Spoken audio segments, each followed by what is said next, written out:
അല്ലാഹു സുബ്ഹാനഹു വ തആലയുടെ വിധിവിലക്കുകൾ കഴിവിൻ്റെ പരമാവധി എല്ലാ മേഖലകളിലും സൂക്ഷിച്ചു ജീവിക്കുവാൻ പ്രത്യേകം ശ്രമിക്കുകയും ശ്രദ്ധിക്കുകയും ചെയ്യണേ എന്ന് സ്വന്തത്തെ മറക്കാതെ ആമുഖമായി ഓർമ്മപ്പെടുത്തുകയാണ്, വസിയ്യത്ത് ചെയ്യുകയാണ്.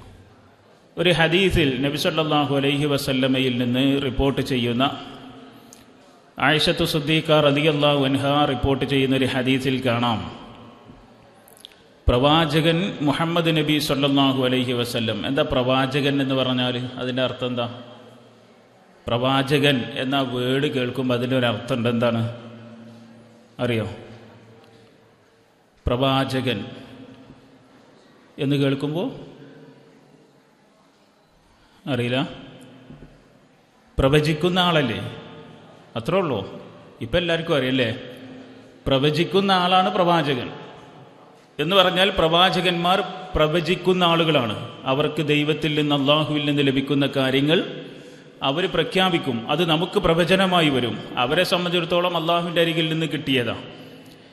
ആ പ്രവാചകൻ സല്ലല്ലാഹു അലൈഹി വസല്ലമ ഒരുപാട് പ്രവചനങ്ങൾ നടത്തിയതിൽ ഒരു പ്രവചനം ഇതാണ്. നബി സല്ലല്ലാഹു അലൈഹി വസല്ലം പറഞ്ഞു, യഗ്സു ജയ്സുൽ കഅബ, ഇനി വരാനിരിക്കുന്ന നാളിൽ ഒരു വിഭാഗം ആളുകൾ കഅബയുമായി യുദ്ധത്തിലേർപ്പെടാൻ വരും.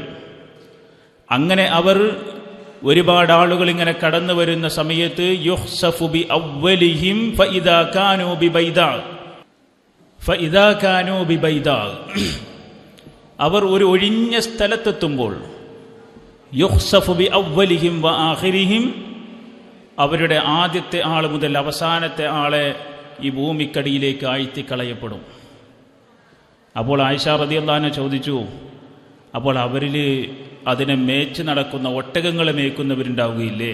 കാരണം അവർ ഇവരുടെ സെർവൻസുകളായി വരുന്നവരാണ്. അവർ കഅബയെ തകർക്കണമെന്ന ഉദ്ദേശമില്ലാത്ത ആളുകളുണ്ടാവും, പാവങ്ങളുണ്ടാവും, കുട്ടികളുണ്ടാവും, സ്ത്രീകളുണ്ടാകാം. അപ്പോൾ റസൂലുള്ളാഹി സ്വല്ലല്ലാഹു അലൈഹി വസല്ലം പറഞ്ഞു, യുബ്അസൂന യൗമൽ ഖിയാമത്തി അലാ നിയ്യാതിഹിം ഔ കമാ ഖാല നബി സ്വല്ലല്ലാഹു അലൈഹി വസല്ലം. അവർ ഖിയാമത്ത് നാളിൽ അവരെ കൊണ്ടുവരുന്നത് അവരുടെ നിയ്യത്തുകൾക്കനുസരിച്ചായിരിക്കും. അതുകൊണ്ടാണ് ഞാൻ ഈ ഹദീസ് ഇവിടെ സൂചിപ്പിച്ചത്. നിയ്യത്തുകൾക്കനുസരിച്ചാണ് പ്രതിഫലത്തുണ്ടാകുക. അതുകൊണ്ട് ആരും ബേജാറാകണ്ട. നമ്മൾ നമ്മുടെ സ്വന്തം കാര്യം മാത്രം നോക്കുക. ദീനിൻ്റെ വിഷയത്തിൽ കുറച്ച് നമ്മൾ ആ നിലപാട് സ്വീകരിക്കേണ്ടി വരും. അവരത് ചെയ്യുന്നില്ലേ, ഇവരിത് ചെയ്യുന്നില്ലേ, അങ്ങനെയല്ല. ദീനിൻ്റെ വിഷയത്തിൽ അവരെന്ത് ചെയ്താലും ഞാൻ എന്ത് ചെയ്യണമെന്നുള്ളത് ഞാൻ നോക്കേണ്ടത് എൻ്റെ റസൂലുള്ളാഹി സ്വല്ലല്ലാഹു അലൈഹി വസല്ലമ പഠിപ്പിച്ച വചനങ്ങളിലേക്കാണ്. കാരണം ഏത് സമയത്തും നമ്മളെ മരണം വന്ന് പിടികൂടാം. ഏത് സമയത്തും. പാലക്കാട് നമ്മൾ മിനിയാന്ന് ഒരു അപകടം നടന്നത് നിങ്ങൾ കേട്ടിട്ടുണ്ടാകും. കേരള മണ്ണിനെ അറിയുന്നവരും മുഴുവനും അവരുടെ കണ്ണുകൾ വിതുമ്പിപ്പോയ ഒരു അപകടം. 5 വിദ്യാർത്ഥിനികൾ +2 പരീക്ഷ, +1 പരീക്ഷ കഴിഞ്ഞ് വീട്ടിലേക്ക് മടങ്ങുന്നു. അതിൽ റിസ്വാന എന്ന് പറയപ്പെടുന്ന ഒരു കുട്ടിയുടെ ഉമ്മ അവളെ കാത്തു നിൽക്കുന്നു റോഡിൻ്റെ അരികിൽ. പെട്ടെന്ന് ഒരു ലോറി വരുന്നു. ആ 4 കുട്ടികളുടെ മീതേക്കും അത് അങ്ങ് മറിഞ്ഞു വീഴുന്നു. സിമൻറ്റ് ചാക്കുകൾ നിറച്ച ഒരു ലോറി, കംപ്ലീറ്റ് ഒരു വലിയ ലോറി 4 കുട്ടികളെ ചതച്ചരച്ചു. ഒരു കുട്ടി രക്ഷപ്പെട്ടു. ഞാനിപ്പോൾ വരുമ്പോൾ അതിൻ്റെ ഒരു ചെറിയൊരു ന്യൂസ് കേട്ടു. അപ്പോൾ ആ കുട്ടി സംസാരിക്കുന്ന വാചകം, അപ്പോൾ ആ കുട്ടി എടുത്ത് കാണിക്കുന്ന 2 വസ്തുക്കളുണ്ട്. ഒന്ന് റൈറ്റിംഗ് പാഡാണ്, എക്സാം എഴുതുന്ന റൈറ്റിംഗ് പാഡ്, നിങ്ങൾ കണ്ടിട്ടുണ്ടാവും. മറ്റൊന്നൊരു ബാഗാണ്. ഇത് രണ്ടും അവരുടെ കൂട്ടുകാരികളുടേതാണ്.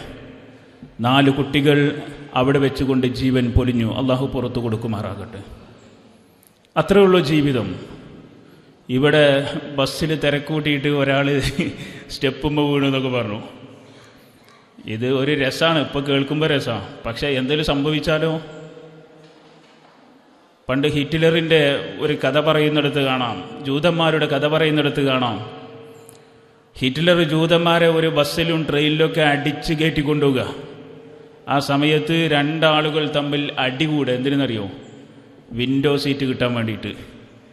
ജനലിൻ്റെ അടുത്ത് സീറ്റ് ഇട്ടില്ല. ഇവരെ കൊണ്ടുപോകണത് എന്തിനറിയോ? ഗ്യാസ് ചാമ്പറിലിട്ട് കത്തിക്കാനാ. എന്നിട്ട് അവിടെ വെച്ചിട്ട് അടികൂടെ. എന്തിന്? എനിക്ക് ജനലിൻ്റെ അടുത്ത് സീറ്റ് ഇട്ടില്ല എന്ന്. ഞാനിതൊരു തമാശയുടെ നിങ്ങളോട് കാര്യം ബോധ്യപ്പെടുത്തിയെന്ന് മാത്രം. ഇവിടുന്ന് പുളിക്കക്കത്തിന് വരെയല്ലേ ഉള്ളൂ. ഒരിറക്കിറങ്ങിയാൽ കഴിഞ്ഞു. അപ്പോൾ അതിനൊന്നും നമ്മൾ എന്ത് ചെയ്യാനും നിൽക്കണ്ട. എന്തെങ്കിലും സംഭവിച്ചു കഴിഞ്ഞാൽ ഒന്നും എവിടെ വെച്ച് എങ്ങനെയൊന്നും നമുക്കറിയില്ല. കാലൊന്ന് സ്ലിപ്പായാൽ മതി. ചിലപ്പോൾ ജീവിതകാലം മൊത്തം ഇവിടെ വരുന്നത് മുടങ്ങും, ഉപജീവനം മുടങ്ങും. നമ്മുടെ വലിയ കാര്യങ്ങളെ വിട്ട് നിസ്സാരമായ സീറ്റിനും അതുപോലെ തന്നെ സ്പേസിനും വേണ്ടിയിട്ടൊന്നും നമ്മൾ എന്ത് ചെയ്യരുത്, ഒരിക്കലും ചെയ്യരുത്. ഇപ്പം ഇങ്ങനെ വന്ന് കേട്ട 2-3 കാര്യങ്ങൾ നിങ്ങളെ സൂചിപ്പിക്കാൻ വേണ്ടി ഓർമ്മപ്പെടുത്തി എന്ന് മാത്രം. ഇനി നമ്മൾ വിഷയത്തിലേക്ക് വരാം ഇൻഷാ അല്ലാഹ്. ഞാൻ എടുക്കുന്നത് ഏതാണ്? ഹദീസിലെ എത്രാമത്തെ ഹദീസ് എത്തിയത്? എത്രാമത്തെ ഹദീസാണ്? ഓർമ്മയുണ്ടോ? എത്രാമത്തെ ചാപ്റ്ററാണെന്ന് ഓർമ്മയുണ്ടോ? ഇല്ലേ? പുസ്തകമില്ലേ? പുസ്തകമുള്ളവരൊന്ന് കൈയൊന്തിക്ക്. പുസ്തകമുള്ളവർ കൈയൊന്തിക്ക്. നിങ്ങൾക്ക് പുസ്തകമില്ല? ഇല്ല. ശരി. നോട്ട്ബുക്ക് ഉണ്ടോ? അതുമില്ല. നോട്ട്ബുക്ക്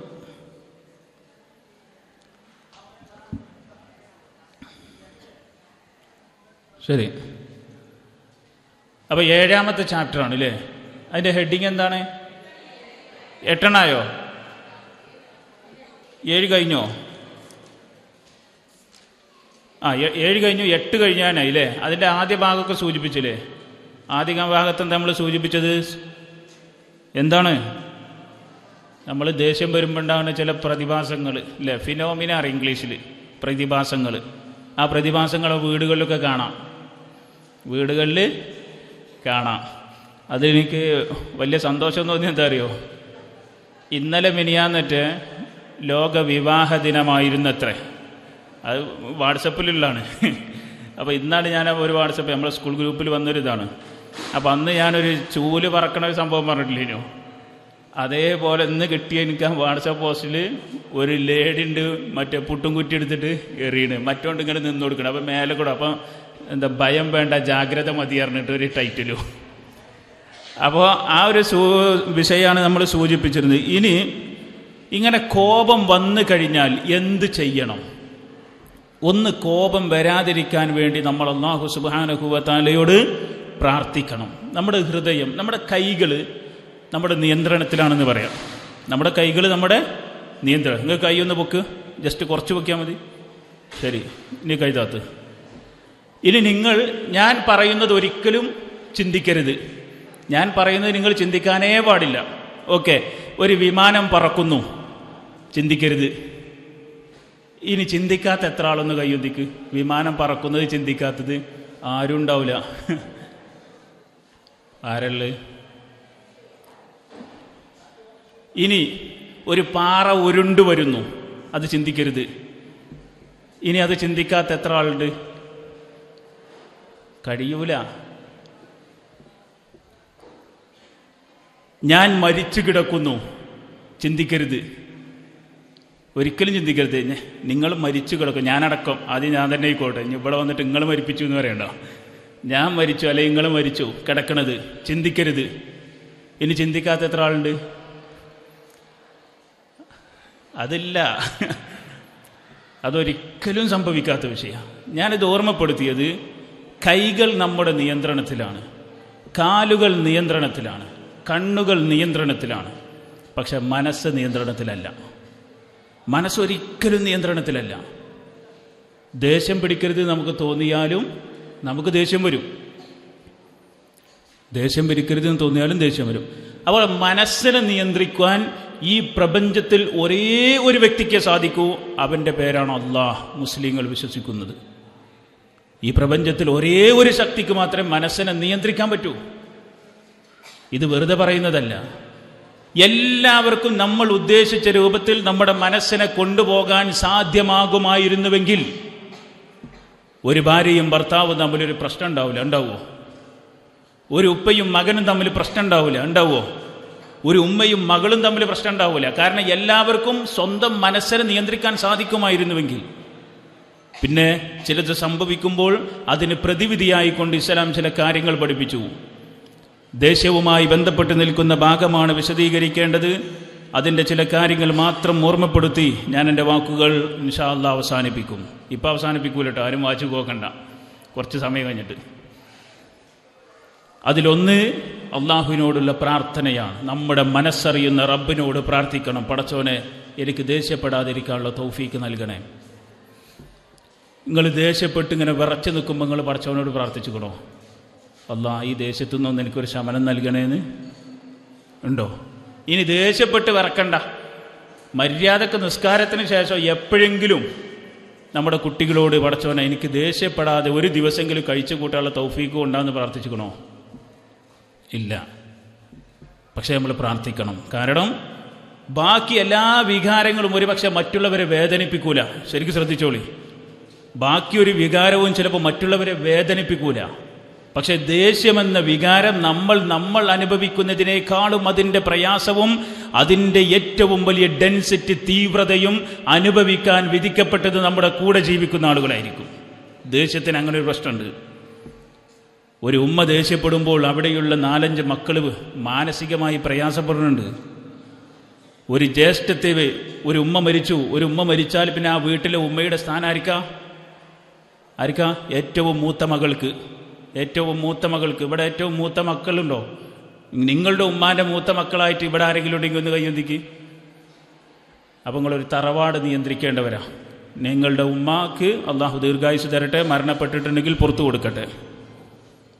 ഉമ്മയില്ലെങ്കിൽ നിങ്ങൾക്ക് ആ സ്ഥാനമാണ്. ആ സ്ഥാനം അറിഞ്ഞ് നമ്മൾ എന്ത് ചെയ്യണം? പെരുമാറണം. ഇത് വെറുതെ പറയണമല്ല. ഒരു കുടുംബത്തിലൊരു പ്രശ്നം ഉണ്ടെങ്കിൽ നിങ്ങൾ ഇടപെടണം. നിങ്ങളുടെ അനിയത്തിമാരെ ഒരുമിച്ചിരുത്തണം. അപ്പോൾ ഇങ്ങനെ ജീവിക്കേണ്ട അവർക്ക് തന്നെ ദേഷ്യം വന്നു കഴിഞ്ഞാൽ പിന്നെ എന്ത് ചെയ്യുക? അല്ലേ? ഈ ആനനെ കെട്ടാനാണ് ചെങ്ങലക്കന്നെ മതളകിയ പിന്നെന്താ കിട്ടുക? ആനക്ക് മതളകുമ്പോഴാണ് ചെങ്ങല. ആ ചെങ്ങലക്കന്നെ മതളകിയ പിന്നെന്താ അവസ്ഥ? അപ്പോൾ ഞാനെന്ന് പറയുന്ന പിതാവ്, ഞാൻ ദേഷ്യപ്പെട്ടാൽ എൻ്റെ 3 കുട്ടികളുണ്ട്, അവർ സൈലൻ്റാവും. നിങ്ങൾ ശ്രദ്ധിച്ചിട്ടുണ്ടോയെന്നറിയില്ല. ഒരു വീട്ടിൽ വലിയ ആളുകൾ ദേഷ്യപ്പെട്ട് കഴിഞ്ഞാൽ ചെറിയ മക്കൾ മിണ്ടാതിരിക്കും. അത് പേടിച്ചിട്ടല്ല, അവരുടെ മനസ്സിൻ്റെ ഉള്ളിൽ ചില പ്രവർത്തനങ്ങൾ നടക്കുന്നുണ്ട്. അവർക്ക് പ്രതികരിക്കാൻ സാധിക്കൂല. പ്രതികരിച്ചാൽ തന്നെ ഒരൊറ്റ ശബ്ദത്തിൽ എന്ത് ചെയ്യും? പലസ്തീനിൽ ബോംബിട്ട മാതിരി ഒരൊറ്റടല. ആ കുട്ടി ആകെ സ്തംഭിച്ചു പോകും.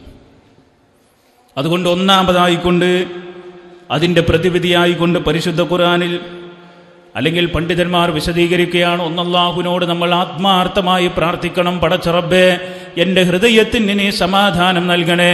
എന്തു തന്നെ സംഭവിച്ചാലും വല്ലാത്ത ദേഷ്യത്തിലാണ് ഞാൻ പെരുമാറാറുള്ളത്. എൻ്റെ മക്കളോട് ദേഷ്യമാണ്, എൻ്റെ ജ്യേഷ്ഠത്തിമാരോട് ദേഷ്യമാണ്, എൻ്റെ അനിയത്തിമാരോട് ദേഷ്യമാണ്. പടച്ച റബ്ബേ, എൻ്റെ ദേഷ്യമൊന്ന് നീ കുറച്ച് നൽകണേ അല്ലാ എന്ന് അല്ലാഹുവിനോട് നമ്മൾ പ്രാർത്ഥിക്കണം. അള്ളാഹു പ്രാർത്ഥന കേൾക്കുന്നവനാണ്. ഈ ദുനിയാവിൽ ഒരേ ഒരു വ്യക്തി മാത്രമേ, ഒരേ ഒരു ശക്തിക്ക് മാത്രമേ പ്രാർത്ഥന കേൾക്കാൻ സാധിക്കൂ. വേറെ ഒരാൾക്കും അറിയില്ല. ഞാനിവിടെ അത് സൂചിപ്പിച്ചിട്ടുണ്ടോയെന്നറിയില്ല. നിങ്ങൾ ആലോചിക്കുന്നു, നിങ്ങൾ ഇവരുടെ മനസ്സിൻ്റെ ഉള്ളിൽ എന്തെങ്കിലും ഒന്ന് പറയാൻ പറ്റുമോ? അന്ന് ഞാൻ ചോദിച്ചിരുന്നു തോന്നുന്നു, എൻ്റെ മനസ്സിലിപ്പോൾ ഉള്ളത് എന്താ നിങ്ങൾക്ക് പറയാൻ പറ്റുമോ? ജസ്റ്റ് ഒന്ന് സപ്പോസ് ചെയ്ത് നോക്കി. ഒരാൾ പറയും എൻ്റെ മനസ്സിലുള്ളത് എന്താണ് ഇപ്പം എന്നുള്ളത്. ഒരാൾ പറഞ്ഞോളി. നല്ല കാര്യം പറയണോ? കിട്ടൂല. ഞാനിപ്പോൾ ഹിമാലയത്തിൻ്റെ മേലെ ഐസ്ക്രീം എന്നാണ് ആലോചിക്കുന്നത്. എങ്ങനെയും കണ്ടെത്താൻ പറ്റുമോ? ഈ പ്രപഞ്ചത്തിൽ ഒരു വ്യക്തി മറ്റൊരു വ്യക്തിയുടെ മനസ്സിലുള്ളത് അറിയൂല. അതറിയാത്തവനെങ്ങനെ പ്രാർത്ഥനയ്ക്ക് ഉത്തരം കൊടുക്കുക? ഞാൻ വളരെ സിമ്പിളായിട്ട് ചോദിക്കുക. അതറിയാത്ത ഒരു വ്യക്തിക്ക് പ്രാർത്ഥനയ്ക്ക് ഉത്തരം നൽകാൻ സാധ്യമല്ല. കാരണം പ്രാർത്ഥന എന്ന് പറയുന്നത് നാവിലൂടെ വരുന്നത് മാത്രമല്ല, നാവിലൂടെ വരുന്നത് അതിൻ്റെ ഒരു പ്രതിധ്വനി മാത്രമാണ്. കാരണം സംസാരിക്കാത്തവനും പ്രാർത്ഥനയുണ്ട്, ഇല്ലേ? നാവ് സംസാരിക്കാത്ത മനുഷ്യനും പ്രാർത്ഥനയുണ്ട്. ആ പ്രാർത്ഥന എവിടെ നിന്നാ? ഹൃദയത്തിൽ നിന്നാണ്. പിന്നെ ശബ്ദം എന്താണ്? ശബ്ദം പ്രാർത്ഥനയുടെ ഒരു മര്യാദ മാത്രമാണ്, മാന്യമായി ചോദിക്കുക എന്നുള്ളത്. അപ്പോൾ ആ അള്ളാഹുവിനോട് പ്രാർത്ഥിക്കണം. പ്രാർത്ഥിക്കുമ്പോൾ ഹിദായത്തിന് വേണ്ടി പ്രാർത്ഥിക്കണം. പടച്ചവനെ 40 കൊല്ലമായി, 50 കൊല്ലമായി, 60 കൊല്ലമായി നിന്നിലേക്കുള്ള സൽപാന്താവിൽ എന്നെ നീ ചേർക്കണേ എന്ന് അടിസ്ഥാനപരമായി ബേസിക്കലി പ്രാർത്ഥിക്കുന്നതോടൊപ്പം മറ്റൊരുപാട് പ്രാർത്ഥനകളിൽ ഒരു പ്രാർത്ഥന നമ്മൾ പ്രാർത്ഥിക്കേണ്ടത്, പടച്ച റബ്ബേ, എൻ്റെ ഹൃദയത്തിന് നീ ക്ഷമിക്കാനും സഹിക്കാനും ദേഷ്യത്തിൽ നിന്ന് മുക്തമാകുവാനുമുള്ള തൗഫീക്ക് നൽകണേ അല്ലാഹ് എന്ന് നമ്മൾ പ്രാർത്ഥിക്കണം. അത് പരിശുദ്ധ ഖുർആൻ ഓർമ്മപ്പെടുത്തി അല്ലാഹുവിനോടുള്ള പ്രാർത്ഥനയെക്കുറിച്ച്, ഉദ്ഊനി അസ്തജിബ് ലക്കും, നിങ്ങൾ എന്നോട് പ്രാർത്ഥിക്കൂ, ഞാൻ നിങ്ങൾക്ക് ഉത്തരം നൽകാം. സൂറത്തുൽ ഫുർഖാനിലൊരു വാചകമുണ്ട്, ചില ആളുകൾ പ്രാർത്ഥിക്കേയില്ല, നിസ്കാരമൊക്കെ കണ്ടാൽ പെട്ടെന്ന് നിസ്കരിച്ചു പോകും, കോഴി കൊത്തി കുറുകണ പോലെയാണ്. അങ്ങനെ നിസ്കരിക്കാൻ പാടില്ല, ആ നിസ്കാരം സ്വീകരിക്കൂലെന്നാ. പെട്ടെന്ന് പെട്ടെന്ന് പെട്ടെന്ന് പെട്ടെന്ന് ടട്ടേറിന് അടിച്ചു വിടും. എന്നിട്ടോ ഇത് കണ്ടാ തോന്നുമ്പോൾ ജില്ലാ കളക്ടറെ പണിയെടുക്കാൻ പോവുകയാണ്, അപ്പുറത്ത് നിന്നിട്ട് ഫോണുമ്പോൾ തോണ്ടാൻ പോയി. കാരണം അത് പാടില്ല. വളരെ മാന്യമായി നിസ്കരിക്കുക. ആകെ 10 മിനിറ്റ്, ഒരു 50 മിനിറ്റ് മാത്രമാണ് അള്ളാഹു അത്ര സൂക്ഷ്മമായി നമ്മളിൽ നിന്ന് ആവശ്യപ്പെട്ടത്. നോമ്പ് നോൽക്കുമ്പോൾ നിങ്ങളോട് ഉറങ്ങണ്ടെന്ന് പറഞ്ഞിട്ടില്ല, പറഞ്ഞോ? ഇല്ല. നോമ്പിൻ്റെ അത് സംഗതി മാത്രം ചെയ്ത് നിങ്ങൾക്ക് വേണമെങ്കിൽ യാത്ര പോകും, എന്തും ചെയ്യാം.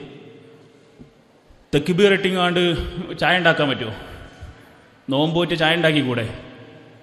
ഇല്ലേ? അല്ലാഹു അക്ബർ 2 ചായ എടുത്തെടുത്തോ പറയാൻ പറ്റുമോ? പറ്റൂല. നിസ്കാരത്തിൻ്റെ പ്രത്യേകത പൂർണ്ണമായി മനസ്സും ഈ ഒരൊറ്റ 10 മിനിറ്റ് അള്ളാഹ് ചോദിച്ചിട്ടുള്ളൂ, 10ഓ 15ഓ എത്ര നിസ്കാരത്തിൻ്റെ ഒരു സമയം, അത് കൃത്യമാകണം. കൈ എവിടെ വെക്കണം, കാലെവിടെ വെക്കണം, എങ്ങനെ ഇരിക്കണം, എങ്ങനെ ഇന്നലൊക്കെ എല്ലാം. ബാക്കി ഒരു ആരാധന ഈ ബാധി. ഇതിന് ശേഷമുള്ള പ്രാർത്ഥനയ്ക്ക് അള്ളാഹു ഉത്തരം തരുമെന്നുള്ളത് ഹദീസുകളിൽ അത്രയധികം പ്രബലമാക്കപ്പെട്ട വിഷയമാണ്. ഒരിക്കലെങ്കിലും നമ്മൾ ചോദിക്കണം. അപ്പോൾ ഒന്ന് പ്രാർത്ഥനയാണ്. രണ്ടാമത് അള്ളാഹു സുബ്ഹാനഹു വ തആലയെക്കുറിച്ച് നല്ല ബോധമുണ്ടാകണം, ഓർമ്മയുണ്ടാകണം. ദേഷ്യം പിടിക്കുമ്പോൾ പടച്ചോൻ കാണുന്നുണ്ട് എന്നുള്ളൊരു ബോധം വേണം. ഉസ്താദ് കാണുന്നുണ്ട് എന്ന് പറഞ്ഞാൽ എന്താ? ആ ബോധം എന്തിനാ? അത് മദ്രസൻ്റെ ഉള്ളിൽ മാത്രമേ പ്രശ്നമുള്ളൂ. ഇപ്പം സംസാരിക്കണേ ഞാൻ കാണുമെന്ന് കരുതിയിട്ട് നിങ്ങൾ ദേഷ്യം പിടിക്കാതെന്നാൽ ഈ 50 മിനിറ്റ് നിങ്ങൾക്ക് ദേഷ്യം ഒഴിവാക്കേണ്ടിയുള്ളൂ, പിന്നൊന്നും ഒഴിവാക്കണ്ട, പിന്നെ ഫുള്ള് ചടപട പൊട്ടിക്കാം. എനിക്കും അങ്ങനെ തന്നെ. നിങ്ങൾ കാണുമെന്ന് വിചാരിച്ച് ഞാൻ ദേഷ്യം പിടിക്കാതിരിക്കുകയാണെങ്കിൽ ഞാൻ കാസർഗോഡ് നിന്ന് വന്ന് തിരിച്ചു പോകുമ്പോൾ 50 മിനിറ്റ് മാത്രമാണ് എനിക്ക് ദേഷ്യം പിടിക്കാത്തൊരാവശ്യം ഉണ്ടാകും. ബാക്കി എല്ലാ സമയത്തും എനിക്ക് ദേഷ്യം പിടിക്കാം. ചില ആളുകൾ കേട്ടിട്ടില്ലെങ്കിൽ ബാങ്ക് കൊടുക്കുമ്പോൾ തട്ടടും, ബാങ്ക് കൊടുത്താൽ തട്ടം ഊരും. ഇല്ലേ? ഞങ്ങളുടെ സ്കൂളിലെ കുട്ടികളങ്ങനെ ബാങ്കിടും. അപ്പം ഞാൻ പറയലെന്താ വെച്ചാൽ എല്ലാവരും തട്ടിട്ടോളിയും പടച്ചോൻ കണ്ണുറന്നിക്കണം. ബാങ്ക് കൊടുത്തു കഴിഞ്ഞാൽ അപ്പം പറയും എല്ലാവരും തട്ടൂരിക്കോളിയും പടച്ചോൻ ഉറങ്ങിക്കണം. അപ്പോൾ കുറേ കുട്ടികൾക്ക് മാറ്റമുണ്ട്. അല്ല ഓലോട് ഇങ്ങനെ വയൽ പറഞ്ഞിട്ടൊന്നും കാര്യമില്ല. നിങ്ങൾ ആ സമയത്ത് മാത്രം തട്ടണം, പിന്നെ എല്ലാ സമയത്തും ഇടരുത്, ആ രൂപത്തിലൊന്നും അവരെ ഉപദേശിച്ചിട്ട് കാര്യമില്ല. അപ്പോൾ ഇത് പറയുമ്പോൾ എന്താ വെച്ചാൽ ബാങ്ക് കൊടുക്കുമ്പോൾ എൻ്റെ മുഖത്ത് കൂടെ നോക്കും. അപ്പോൾ ചില ആളുകൾ അങ്ങനെ തട്ടിടും, ചില ആളുകൾ ഫുൾ ടൈം തട്ടിടുന്ന കുട്ടികളൊക്കെ ആയി മാറിയിട്ടുണ്ട്. നമ്മളും അങ്ങനെ തന്നെയല്ലേ? കല്യാണത്തിന് പോകുമ്പോൾ എങ്ങനെ ഇടല്? അവിടെ ബാങ്ക് കൊടുത്താൽ തട്ടിടും. ആരത് പഠിപ്പിച്ചത്? ഏത് ഇസ്ലാം? അങ്ങനെ ഇസ്ലാമിലില്ല. ബാങ്ക് കൊടുക്കുമ്പോൾ തട്ടിടുക, ബാങ്ക് കൊടുത്തു കഴിഞ്ഞാൽ തട്ടൂരുക, അങ്ങനെ ഇസ്ലാമുണ്ടോ? അങ്ങനെ ഇസ്ലാമില്ല. ഇസ്ലാം എപ്പോഴും കോൺസ്റ്റിറ്റൻ്റാണ്. എന്ന് പറഞ്ഞാൽ ഒരു സംഗതി ഉണ്ടെങ്കിൽ അത് എപ്പോഴും എല്ലായിടത്തും ഒരേപോലെയാണ്. അപ്പോൾ ആ അള്ളാഹുവിനെ കുറിച്ചൊരു ഓർമ്മ നമ്മുടെ സംസാരത്തിൽ വേണം. സംസാരിക്കുമ്പോൾ അത് റബ്ബ് കാണുന്നുണ്ട് എന്നുള്ളൊരു ബോധം വേണം. ആ സംസാരത്തിൽ പടച്ച റബ്ബ് എൻ്റെ വാചകങ്ങളെ രേഖപ്പെടുത്താൻ വേണ്ടി 2 മലക്കുകൾ ഏൽപ്പിച്ചിട്ടുണ്ട്. അള്ളാഹ് കാണുന്നുണ്ട്, അറിയുന്നുണ്ട്, എല്ലാം ഉണ്ട്. പക്ഷേ പടച്ച റബ്ബ് 2 ആളുകളെ വേറെ രേഖപ്പെടുത്താൻ വേണ്ടി ഏൽപ്പിച്ചിട്ടുണ്ട്. അവരുടെ പേര് റഖീബുൻ അതീദും. മുൻഗാമികളായ ആളുകൾ ദീനിൻ്റെ വിഷയമല്ലാതെ കാര്യമായി ഒന്നും സംസാരിക്കാൻ പേടിക്കുന്നവരായിരുന്നു എന്ന് ചരിത്രത്തിൽ കാണാൻ പറ്റും. കാരണം 1, 2, 3 പറഞ്ഞു കഴിഞ്ഞാൽ പിന്നെ നമ്മുടെ ട്രാക്ക് തെറ്റും. മംഗലാപുരത്തേക്ക് പോണ വണ്ടി പിന്നെ നല്ല പാലക്കാട്ടേക്കൊക്കെ തിരിയും. സംസാരത്തിൽ വിചാരിച്ച പോലെ മനസ്സിനെ പിടിക്കാൻ പറ്റൂല. കാരണം ആ സംസാരിച്ചുകൊണ്ടിരിക്കുമ്പോൾ വേറെ അപ്പുറത്ത് നമുക്ക് ദേഷ്യമുള്ള ഒരു പെണ്ണ് അതിലെ പോയിട്ടുണ്ടെങ്കിൽ പിന്നെ ഫുള്ള് സംസാരം അവളെ കുറിച്ചായിരിക്കും, അമ്മായി അമ്മനെ കുറിച്ചായിരിക്കും, നാത്തൂനെ കുറിച്ചായിരിക്കും. അപ്പോൾ നാവിനെ സൂക്ഷിക്കണം. ദേഷ്യപ്പെടുമ്പോൾ പടച്ച റബ്ബിനെ കുറിച്ചുള്ളൊരു ബോധം വേണം. കാരണം ഇനി ഇൻഷാ അല്ലാഹ് അടുത്ത ഹദീസുകളിലൊക്കെ വരുന്നുണ്ട്. ഇത് വെറുതെ പറയണതല്ല. നാളെ പരലോകത്ത് വരുമ്പോൾ ക്ഷമിച്ച് ദേഷ്യപ്പെടാത്തവർക്ക് ചില ക്വാളിറ്റികൾ അല്ലാഹ് പഠിപ്പിച്ചിട്ടുണ്ട്. ദേഷ്യപ്പെടാതെ സൂക്ഷിക്കുന്നവർക്ക് ചില പ്രതിഫലങ്ങൾ. ദേഷ്യപ്പെടില്ല, അയാൾ ദേഷ്യപ്പെടില്ല. ദേഷ്യപ്പെടാത്തത് ഇബാദത്ത്. നമ്മൾ നിസ്കരിക്കണ പോലെ നോമ്പ് നോൽക്കുന്നത് പോലെ ഞാൻ ദേഷ്യം പിടിക്കാത്തതെന്താ? എൻ്റെ അള്ളാഹ്ക്ക് ഇഷ്ടമല്ല, അത് ഇബാദത്താണ്. ഞാൻ കളവ് പറയാത്തതെന്താ? എൻ്റെ റബ്ബിന് ഇഷ്ടമല്ല, അതുകൊണ്ട് അത് ഇബാദത്താണ്. ഇബാദത്ത് ആരാധനയാണ്, ആരാധനക്ക് കൂലിണ്ട്. അതുകൊണ്ട് അല്ലാഹു സുബ്ഹാനഹു വ തആല പറഞ്ഞു, അലാ ബിദിക്രില്ലാഹി തത്മഇന്നുൽ ഖുലൂബ്. ഹൃദയങ്ങൾക്ക് ശാന്തിയും സമാധാനവും ലഭിക്കുന്നത് അത് പടച്ച റബ്ബിനെ കുറിച്ചുള്ള ബോധത്തിലൂടെ മാത്രമാണ്. അള്ളാഹുവിനെ കുറിച്ചുള്ള ബോധത്തിൽ മാത്രമാണ് നമുക്ക് സമാധാനമുള്ളൂ. ആ മരിച്ച 4 കുട്ടികൾ, ആ കുട്ടികളുടെ മാതാപിതാക്കൾ, അതിലൊരു ഉമ്മ വന്ന് വിളിക്കുന്നുണ്ട്, റിസ്വാന എന്ന് വിളിച്ച് ആർത്ത് കരയുന്ന രംഗം ഒരുപക്ഷെ നിങ്ങൾ വീഡിയോയിൽ കണ്ടിട്ടുണ്ടാവും. ലോറിൻ്റെ അടിയിൽ ഈ കുട്ടി കിടക്കുക, പെടയുക, കാണുന്നില്ല, എന്തും ചെയ്യാൻ പറ്റുന്നില്ല. അരമണിക്കൂർ കഴിഞ്ഞതിന് ശേഷമാണ് തൊട്ടടുത്തുള്ള 2-3 ക്രെയിനുകളും മറ്റുള്ളതുമൊക്കെ ക്രെയിനുകളും മറ്റു JCBയും ഒക്കെ കൊണ്ടുവന്നിട്ട് അത് പൊന്തിക്കണത്. അതിനെ പരിശോധിച്ച ഡോക്ടർമാർ പറയാ എല്ലുകളൊക്കെ ഇനി എടുക്കാനില്ല, കംപ്ലീറ്റ് പൊട്ടിപ്പോയിട്ടുണ്ട്. ഒരു ചെറിയൊരു കയ്യിലൊരു മുറി പറ്റിയാൽ തന്നെ എത്ര വേദനയാണ്. അള്ളാഹു എല്ലാം പുറത്തു കൊടുത്ത് മാപ്പാക്കി കൊടുക്കുമാറാകട്ടെ. അപ്പോൾ രണ്ടാമത് അള്ളാഹുവിനെ കുറിച്ചുള്ള ഓർമ്മ അതെല്ലാ വിഷയത്തിലും വേണം. മൂന്നാമതായി റസൂലുള്ളാഹി സ്വല്ലല്ലാഹു അലൈഹി വസല്ലമ പറയുകയാണ്, സഹ്ൽ ഇബ്നു മുആദ് റളിയല്ലാഹു അൻഹു അൻ അബീഹി അന്ന റസൂലുള്ളാഹി സ്വല്ലല്ലാഹു അലൈഹി വസല്ലമ ഖാൽ, സഹ്ൽ ഇബ്നു മുആദ് റളിയല്ലാഹു അൻഹുവിൽ നിന്ന് റിപ്പോർട്ട്, അദ്ദേഹത്തിന്റെ പിതാവിനെ തൊട്ട് നബി സല്ലല്ലാഹു അലൈഹി വസല്ലമ പറഞ്ഞിട്ടുണ്ട്, ഇനി ദേഷ്യം അടക്കി പിടിക്കുന്ന ആളുകൾക്ക് ഒരു പ്രാർത്ഥിക്കാൻ വേണ്ടിയിട്ട് ഒരു പെട്ടെന്നുള്ളൊരു വിഷയം തന്നതാണ്. ഇത് തന്ന ആളെ പേര് എനിക്കറിയില്ല. ഏതായാലും ആയിഷ എന്ന അവരുടെ ഉമ്മ കുളിമുറിയിൽ വീണിട്ട് കാല് പൊട്ടി.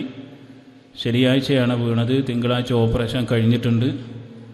വീട്ടിലേക്ക് കൊണ്ടുവന്നു. ഇപ്പോൾ മാനസികമായി വല്ലാത്ത പ്രയാസത്തിലാണ്, മാനസികമായി തളർന്നിട്ടുണ്ട്. അവർക്ക് വേണ്ടി പ്രാർത്ഥിക്കാൻ വേണ്ടി ആവശ്യപ്പെട്ടിട്ടുണ്ട്. അല്ലാഹു സുബ്ഹാനഹു വ തആല അവരുടെ രോഗം എത്രയും പെട്ടെന്ന് ശിഫ നൽകി അനുഗ്രഹിക്കുമാറാകട്ടെ. മാനസികമായ തളർച്ച അത് അല്ലാഹു സുബ്ഹാനഹു വ തആല എത്രയും പെട്ടെന്ന് നല്ല കരുത്തുള്ള ഹൃദയത്തിൻ്റെ ഉടമയാക്കിയ ഉമ്മയെ അല്ലാഹു മാറ്റിക്കൊടുക്കുമാറാകട്ടെ. നമ്മളെല്ലാവരും പ്രാർത്ഥിക്കുക. ഏത് സമയത്തും അപകടങ്ങൾ ഒരുപക്ഷെ സംഭവിച്ചേക്കാം. അല്ലാഹു അതിൽ നിന്നൊക്കെ നമ്മെ കാത്തുരക്ഷിക്കുമാറാകട്ടെ. അപ്പോൾ സൂചിപ്പിച്ചു വന്നത് നബി സല്ലല്ലാഹു അലൈഹി വസല്ലമ അദ്ദേഹം പറഞ്ഞു, ദേഷ്യം അടക്കി പിടിക്കുന്നവർക്ക് നാളെ കിട്ടാനുള്ള ചില നേട്ടങ്ങളുണ്ട്. അതെന്തെന്നറിയോ? അത് നമ്മുടെ ഈ ഹാളിൻ്റെ ഉള്ളിൽ വെച്ച് ചില ഉദാഹരണം പറയുമ്പോൾ മനസ്സിലാവും. ഇപ്പോൾ ഇവിടെ ഇഷ്ടം പോലെ സമ്മാനമുണ്ട് അല്ലേ? നിങ്ങൾ ഇങ്ങനെ ആരെങ്കിലും ആഗ്രഹിച്ചിട്ടുണ്ടോ, പടച്ചോനെ എനിക്കൊരിക്കലും ഒരു സമ്മാനം കിട്ടാതെ കെട്ടെ എന്ന്? അങ്ങനെ ആഗ്രഹിച്ച ആരെങ്കിലും ഉണ്ടെങ്കിൽ ഒന്ന് കയ്യൊന്തിക്ക്. എനിക്ക് ഇതിൽ 5-8 സമ്മാനമുണ്ട്, ഒറ്റ സമ്മാനം എനിക്ക് കിട്ടരുത് റബ്ബേ എന്നാഗ്രഹിക്കുമോ? ഇയാളെന്തൊക്കെ ഇത് പറയണല്ലേ? അതില്ല, എന്തായാലും ഇല്ല. അപ്പം കിട്ടുന്ന ആൾക്ക് കിട്ടുന്ന ഒരു വല്ലാത്ത ഒരു മാനസിക സംതൃപ്തി ഇല്ലേ, ഒരു ഇന്നർ ഹാപ്പിനെസ്. ഹൃദയത്തിൻ്റെ ഉള്ളിൽ പുറത്തിങ്ങനെ ചിരിക്കൊന്നുമില്ല. അത് സമ്മാനം വാങ്ങിയിട്ട് ഇങ്ങനെ ചിരിച്ചുക്കും ഇവിടുന്ന് ഇല്ല. പിന്നെ അത് ഹൃദയത്തിൻ്റെ ഉള്ളിലൊരു ചിരിയുണ്ട്, അതാരും കാണൂല, അത് സ്വന്തം മാത്രം അനുഭവിക്കും. എനിക്കിപ്പോഴും സമ്മാനം കിട്ടണ എന്ത് സ്കോപ്പ് ഉണ്ടെങ്കിലും അവിടെ ഞാൻ മത്സരിക്കും. ഏത് വിഷയമാണ്, വോട്ടാണെങ്കിലും ചാട്ടാണെങ്കിലും ഒക്കെ. ഈ വർഷവും കിട്ടിയിട്ടുണ്ട് സമ്മാനം, മെഡൽ കിട്ടിയിട്ടുണ്ട് നമ്മളെ സ്കൂളുമായി ബന്ധപ്പെട്ട്. സമ്മാനം എന്നുള്ളത് ഭയങ്കര സംഭവമാണ്. ഒരു ചെറിയൊരു കുട്ടി എന്തെങ്കിലുമൊക്കെ ഒരു പുതിയൊരു സംഗതി കൊണ്ടുവരുമ്പോൾ അവൻ്റെ തോളത്തൊന്ന് തട്ടിയിട്ട് മാഷാ അല്ലാഹ് അഹ്സൻത എന്ന് പറഞ്ഞാൽ അവന് കൊടുക്കാൻ പറ്റിയ ഏറ്റവും വലിയ സമ്മാനം അതാ. നിങ്ങളങ്ങനെ ചെയ്യണം നിങ്ങളുടെ കുട്ടികളെ, ഇല്ലെങ്കിൽ നാട്ടുകാർ പുറത്ത് തട്ടും. മനസ്സിലാവുന്നുണ്ടോ? പ്രത്യേകിച്ച് പെൺകുട്ടികൾ, അവർ ഭയങ്കര സംഭവമായിട്ട് ഇങ്ങനെ കൊടുന്നു വരും. ഇതൊക്കെ എത്ര കണ്ടെന്ന് പൊയ്ക്കാറിഞ്ഞാൽ ഓളൊപ്പം പഠിക്കുന്ന +2കാരൻ വന്നിട്ട് എന്താടി നല്ല ഉഷാറായില്ലേ ആരെയും ഓൻ കൊണ്ടുപോകും. മനസ്സിലാവണ്ടേ? ഞാൻ പറയണ മനസ്സിലാവില്ലേ? അപ്പോൾ പുറത്ത് തട്ടി സമാധാനിപ്പിക്കേണ്ടത്, കൺഗ്രാജുലേഷൻ പറയേണ്ട സമയത്ത് നമ്മൾ പറയണം. ഈ ഖിയാമത്ത് നാളിൽ ലോകത്തുള്ള മുഴുവൻ മനുഷ്യരെയും ഒരുമിച്ചിരുത്തിട്ട് അള്ളാഹു ചില ആളുകളെ വിളിപ്പിക്കത്ര മുന്നിക്ക്. എന്നിട്ട് എല്ലാവരും മുമ്പിൽ വെച്ചിട്ടും അവനോട് പറയും, നിനക്കിഷ്ടപ്പെട്ട സ്വർഗത്തിൽ ഒരു മനുഷ്യൻ്റെ ജീവിതത്തിൽ ഏറ്റവും അവൻ്റെ ശരീരത്തിന് ആവശ്യമുള്ള എന്താ? ഞാൻ ഓപ്പണായിട്ട് പറയാണ്, ഏറ്റവും ആവശ്യമുള്ളത് എന്താ? ഒരു ഓപ്പോസിറ്റ് ജെൻഡറാണ്. എന്ത് തന്നെയാണെങ്കിലും ഒരാണിന് പെണ്ണ് വേണം, ഒരു പെണ്ണിന് ആണ് വേണം. അത് വിവാഹം കഴിക്കില്ല എന്ന് പറഞ്ഞാലും അത് വെറുതെ പറയാം. അവൻ്റെ മനസ്സിൻ്റെ ഉള്ളിലൊക്കെ ഈ സംഗതി ഉണ്ട്. അല്ലാഹു സുബ്ഹാനഹു വ തആല ആണിനാണെങ്കിലും പെണ്ണിനാണെങ്കിലും പരലോകത്ത് സ്വർഗത്തിൽ ആത്യന്തികമായി ഏറ്റവും എല്ലാ അനുഗ്രഹങ്ങളും നൽകുന്നതിൻ്റെ കൂടെ സ്ത്രീകളെയും നൽകും, സ്ത്രീകൾക്ക് പുരുഷന്മാരെയും നൽകും. ഹൂറുലീങ്ങൾ എന്നാണ് പറയാം. ദേഷ്യം പിടിക്കാതെ സഹിച്ച് ഈ ദുനിയാവിൽ ജീവിച്ച മനുഷ്യന്മാരെ അല്ലാഹു സുബ്ഹാനഹു വ തആല ഖിയാമത്ത് നാളിൽ മുഴുവൻ മനുഷ്യരുടെയും മുമ്പിൽ കൊണ്ടുവന്നിട്ട് പറയുമത്രേ. നബി സല്ലല്ലാഹു അലൈഹി വസല്ലമ പറയുകയാണ്, മൻ കലമ ഗൈലൻ വഹുവ ഖാദിറുൻ അലാ വഹുവ ഖാദിറുൻ അലാ യൻഫിദഹു. ഒരു മനുഷ്യനുണ്ട്, അയാൾക്ക് ദേഷ്യം വരുന്നുണ്ട്, ആ ദേഷ്യം പ്രകടിപ്പിക്കാനുള്ള എല്ലാ മാർഗവുമുണ്ട്. വീട്ടിലുള്ള ഏറ്റവും വലിയ ഭരണാധികാരിയാണ്, അയാളുടെ കീഴിലാണ് അവിടെയുള്ളവർ താമസിക്കുന്നത്, അയാളുടെ കീഴിലാണ് അയാളുടെ മക്കളുള്ളത്, അയാളുടെ ഭാര്യയുള്ളത്, മാതാവുള്ളത്, പിതാവുള്ളത്. പക്ഷേ ദേഷ്യം വരുന്ന സമയത്ത് അയാൾ ദേഷ്യം അടക്കി പിടിച്ചു ജീവിക്കുന്നവനാണ് എങ്കിൽ ദഅാഹുല്ലാഹു അസ്സ വജല്ല അലാ റൂസിൽ ഖലായിഖ യൗമൽ ഖിയാമah, ഖിയാമത്ത് നാളിലേക്ക് മനുഷ്യന്മാരെ കൊണ്ടുവന്നിട്ട് അല്ലാഹു ആ മനുഷ്യനെ മുന്നിലേക്ക് വിളിച്ചിട്ട് പറയുമത്രേ, ഹത്താ യുഹയ്യിറഹുല്ലാഹു മിനൽ ഹൂറിൽ ഈനി മാ യശാ, അവൻ ഉദ്ദേശിക്കുന്ന ഹൂറിലീങ്ങൾക്ക് അവന് വിവാഹം ചെയ്യാനുള്ള അവസരം അല്ലാഹു നൽകുമത്രേ. ദേഷ്യം പിടിക്കാത്ത ആളുകൾക്ക്. അപ്പോൾ പെണ്ണുങ്ങൾക്കും കിട്ടും, ബേജാറാകണ്ട, എല്ലാവർക്കും കിട്ടും. പക്ഷേ ദുനിയാവിൽ നല്ലതിലേക്ക് ജീവിക്കണം. ദുനിയാവിൽ നല്ല രൂപത്തിൽ ജീവിച്ചാൽ ആണിനും കിട്ടും പെണ്ണിനും കിട്ടും, രണ്ടുപേർക്കും കിട്ടും. കിട്ടാനിരിക്കുന്നത് ദേഷ്യപ്പെടാത്ത മനുഷ്യൻ അല്ലാഹു അവൻ ഇഷ്ടപ്പെട്ട ഒരു വിവാഹം ചെയ്യാനുള്ള തൗഫീക്ക് നൽകുമത്രേ സ്വർഗത്തിൽ വെച്ച്. സ്വർഗത്തിൻ്റെ പ്രത്യേകത എന്ന് പറഞ്ഞാൽ തന്നെ എന്താണ്? ആഗ്രഹിക്കുന്നതൊക്കെ കിട്ടും, ആഗ്രഹിക്കുന്നതൊക്കെ കിട്ടും. ആഗ്രഹിച്ചത് മുഴുവനും കിട്ടി ആരെങ്കിലും ഇവിടെ ഉണ്ടെങ്കിൽ ഒന്ന് കൈയൊന്നിക്ക്. ആഗ്രഹിച്ചത് മുഴുവനും കിട്ടിയത് ഒരൊറ്റ ചോദ്യത്തിനും കയ്യൊന്തിക്കാൻ അവസരമില്ലല്ലോ. അങ്ങനെ ചിന്തിക്കുന്ന ആൾക്കാരുണ്ടാകും, ഇയാളെന്താ എങ്ങനെ ചോദിക്കണത്? ഒന്ന് കൈ പൊന്തിക്കാൻ നിൽക്കുമ്പോഴേക്കാരെ ചോദ്യത്തിൻ്റെ ഇത് മനസ്സിലാകുക, അപ്പോൾ കൈ താത്തുക. അതൊന്നും നടക്കൂല. ഞാൻ ചോദിച്ച ചോദ്യങ്ങൾക്കൊന്നും കൈ പൊന്തിക്കാൻ നമുക്ക് പറ്റൂല. പക്ഷെ ഈ സ്വർഗത്തിൽ അങ്ങനെയല്ല. സ്വർഗത്തിൽ നമ്മൾ ഉദ്ദേശിക്കുന്നത് കിട്ടും ഇൻഷാ അല്ലാഹ്. അതിനു വേണ്ടി നമ്മൾ പ്രവർത്തിക്കണം. അതിന് ചില ടിക്കറ്റുകളുണ്ട്. നിങ്ങളെ കയ്യിൽ ടോക്കൺ കിട്ടിയില്ലേ? അതെന്തിനാണ് കിട്ടിയത്? ഷെൽട്ടറിൻ്റെ ഹാളിൽ ഇരിക്കണമെങ്കിൽ ആ ടോക്കൺ വേണം. സ്വർഗത്തിൽ കയറണമെങ്കിൽ വെറുതെ പല്ലും കാട്ടിച്ചെന്നാൽ പോരാ, പിന്നെന്ത് വേണോ? ഒരു ടോക്കൺ കിട്ടണം. ആ ടോക്കൻ്റെ പേരാണ് ലാ ഇലാഹ ഇല്ലല്ലാഹ് മുഹമ്മദ് റസൂലുള്ളാഹ്. ബേസിക്കലി അത് നിർബന്ധമാണ്. പിന്നെ സമയത്തിനെത്തണം. അവിടെയൊക്കെ ചെറിയൊരു അഡ്ജസ്റ്റ്മെൻ്റ് ഉണ്ടാവും. കാരണം സ്വർഗത്തേക്ക് ആദ്യത്തിനുണ്ടാകും, പിന്നത്തിനുണ്ടാകും, അവസാനത്തിനുണ്ടാകും, ഒക്കെ ഉണ്ടാകും. പക്ഷേ ടോക്കൺ കയ്യിലുണ്ടെങ്കിൽ എപ്പോഴെങ്കിലും ഈ ഹാള് കയറാം. മനസ്സിലാകണ്ടോ? ആ ടോക്കൺ ലാ ഇലാഹ ഇല്ലല്ലാഹ് മുഹമ്മദ് റസൂലുള്ളാഹിയാണ്. അപ്പോൾ ദേഷ്യം പിടിക്കാതിരിക്കുന്ന മനുഷ്യൻ അല്ലാഹു സുബ്ഹാനഹു വ തആല ഈ പ്രപഞ്ചത്തിലുള്ള കോടിക്കണക്കിന് മനുഷ്യന്മാരുടെ മുമ്പിൽ വെച്ച് ആദരിക്കുമത്രേ. അവനെ ബഹുമാനിക്കും. എന്തേ ചെയ്തിട്ടുള്ളറിയോ? അവൻ തൻ്റെ ഭാര്യയോട് ദേഷ്യപ്പെട്ടില്ല, ഭർത്താവിനോട് ദേഷ്യപ്പെട്ടില്ല, മക്കളോട് ദേഷ്യപ്പെട്ടില്ല. ദേഷ്യം പിടിക്കാൻ എല്ലാ സാഹചര്യവും അവൻ്റെ മുമ്പിലുണ്ട്. അവൻ ദേഷ്യം പിടിക്കുമ്പോൾ ഭാര്യ ഇങ്ങോട്ട് പറയില്ല, എൻ്റെ വീട്ടിൽ നിന്ന് ഇറങ്ങിപ്പോന്ന് പറയില്ല. പക്ഷെ അവന് വേണമെങ്കിൽ എന്ത് പറയാം? എൻ്റെ വീട്ടിൽ നിന്ന് ഇറങ്ങിപ്പോന്ന് പറയാൻ പറ്റുമല്ലോ വേറെ. എന്നിട്ടും അവൻ മിണ്ടാതിരുന്നു. ബാപ്പ മിണ്ടുന്നില്ല. എന്തേ? ചില ആളുകളും തരും ദേഷ്യം പിടിക്കുന്ന മിണ്ടാതിരിക്കുന്ന ആണുങ്ങളെ കണ്ടാൽ ഇതൊക്കെ ആണാടാവിക്കും. അത് കേട്ടുകണെങ്കിൽ ദേഷ്യം പിടിക്കാൻ പറ്റിയ അവസരമുണ്ട്. പക്ഷെ അവൻ മിണ്ടാതെ ക്ഷമിച്ചു നിൽക്കും. ഇതൊക്കെ എന്താണ്? രണ്ട് വർത്താനം പറയണ്ടേന്ന്. അങ്ങനെയല്ല. ആ രണ്ട് വർത്താനം ഇവൻ ഇവിടെ നിന്ന് മാറ്റിവെച്ചത് ആഖിറത്തുക്ക് വേണ്ടിയിട്ടാണ്. അവൻ ബുദ്ധിമാനാണ്. ദേഷ്യം പിടിക്കണവൻ്റെ ബുദ്ധി ആ സമയത്ത് കുറച്ച് നഷ്ടപ്പെടുന്നുണ്ട്. അതുകൊണ്ടാണ് വായിൽ തോന്നിയതൊക്കെ വിളിച്ചു പറയുന്നത്. രണ്ടാമത്, പിശാചിൽ നിന്ന് അല്ലാഹുവിനോട് രക്ഷയെ ചോദിക്കണം. ദേശത്തിൻ്റെ ഒന്നാമത്തെ ആൾ നമ്മൾ തന്നെയാണ്. പിന്നെ കുരങ്ങനെ ഏണിച്ചു കൊടുക്കുക കേട്ടില്ല നിങ്ങൾ? കുരങ്ങന് എന്തായാലും മരത്തമ്മ കയറാൻ പറ്റും. എന്നിട്ട് ആ കുരങ്ങനൊരു ഏണിയും കൂടി കൊണ്ടുവച്ച എന്താ അവസ്ഥ? അതാണ് ശൈത്താൻ്റെ പണി. ഇവനല്ലെങ്കിലേ ദേഷ്യം പിടിക്കുക, അതിൻ്റെ ഇടയ്ക്ക് പിശാച്ചും കൂടി വന്നിട്ട് ഇവനെ പിരിമയ്ക്കേറ്റും. നബി സല്ലല്ലാഹു അലൈഹി വസല്ലമയുടെ സദസ്സിൽ രണ്ടാളുകൾ ദേഷ്യപ്പെടുകയാണ്. രണ്ടാളുകൾ സംസാരിച്ചു. സംസാരം വാക്കേറ്റമായി. ആ സമയത്ത് ഒരു മനുഷ്യൻ ഫഗളിബ അഹദുഹുമാ, അവരിൽ ഒരാൾ ദേഷ്യപ്പെടുകയാണ്. ഫസ്തദ്ദ ഗളബുഹു ഹത്താ ഇൻതഫഖ വജ്ഹുഹു വതഗയ്യറ. ദേഷ്യം കൊണ്ട് മുഖം ഇങ്ങോട്ട് ചുവന്ന് തുടുത്ത് ആകെ കരിവാളിച്ച പോലെയൊക്കെയാണ്. ദേഷ്യം പിടിച്ചിട്ടിങ്ങനെ. ദേഷ്യം പിടിച്ചാൽ അങ്ങനെയൊക്കെയാണ്, മുഖത്തിന് ഭാവമാറ്റുണ്ടാകും. അപ്പോൾ റസൂലുള്ളാഹി സ്വല്ലല്ലാഹു അലൈഹി വസല്ലമ പറഞ്ഞു, എനിക്കൊരു വാചകമറിയാം. ആ വാചകം ഈ മനുഷ്യൻ പറഞ്ഞിരുന്നുവെങ്കിൽ അവനിൽ നിന്ന് ആ ദേഷ്യം നശിച്ചു പോകുമായിരുന്നു.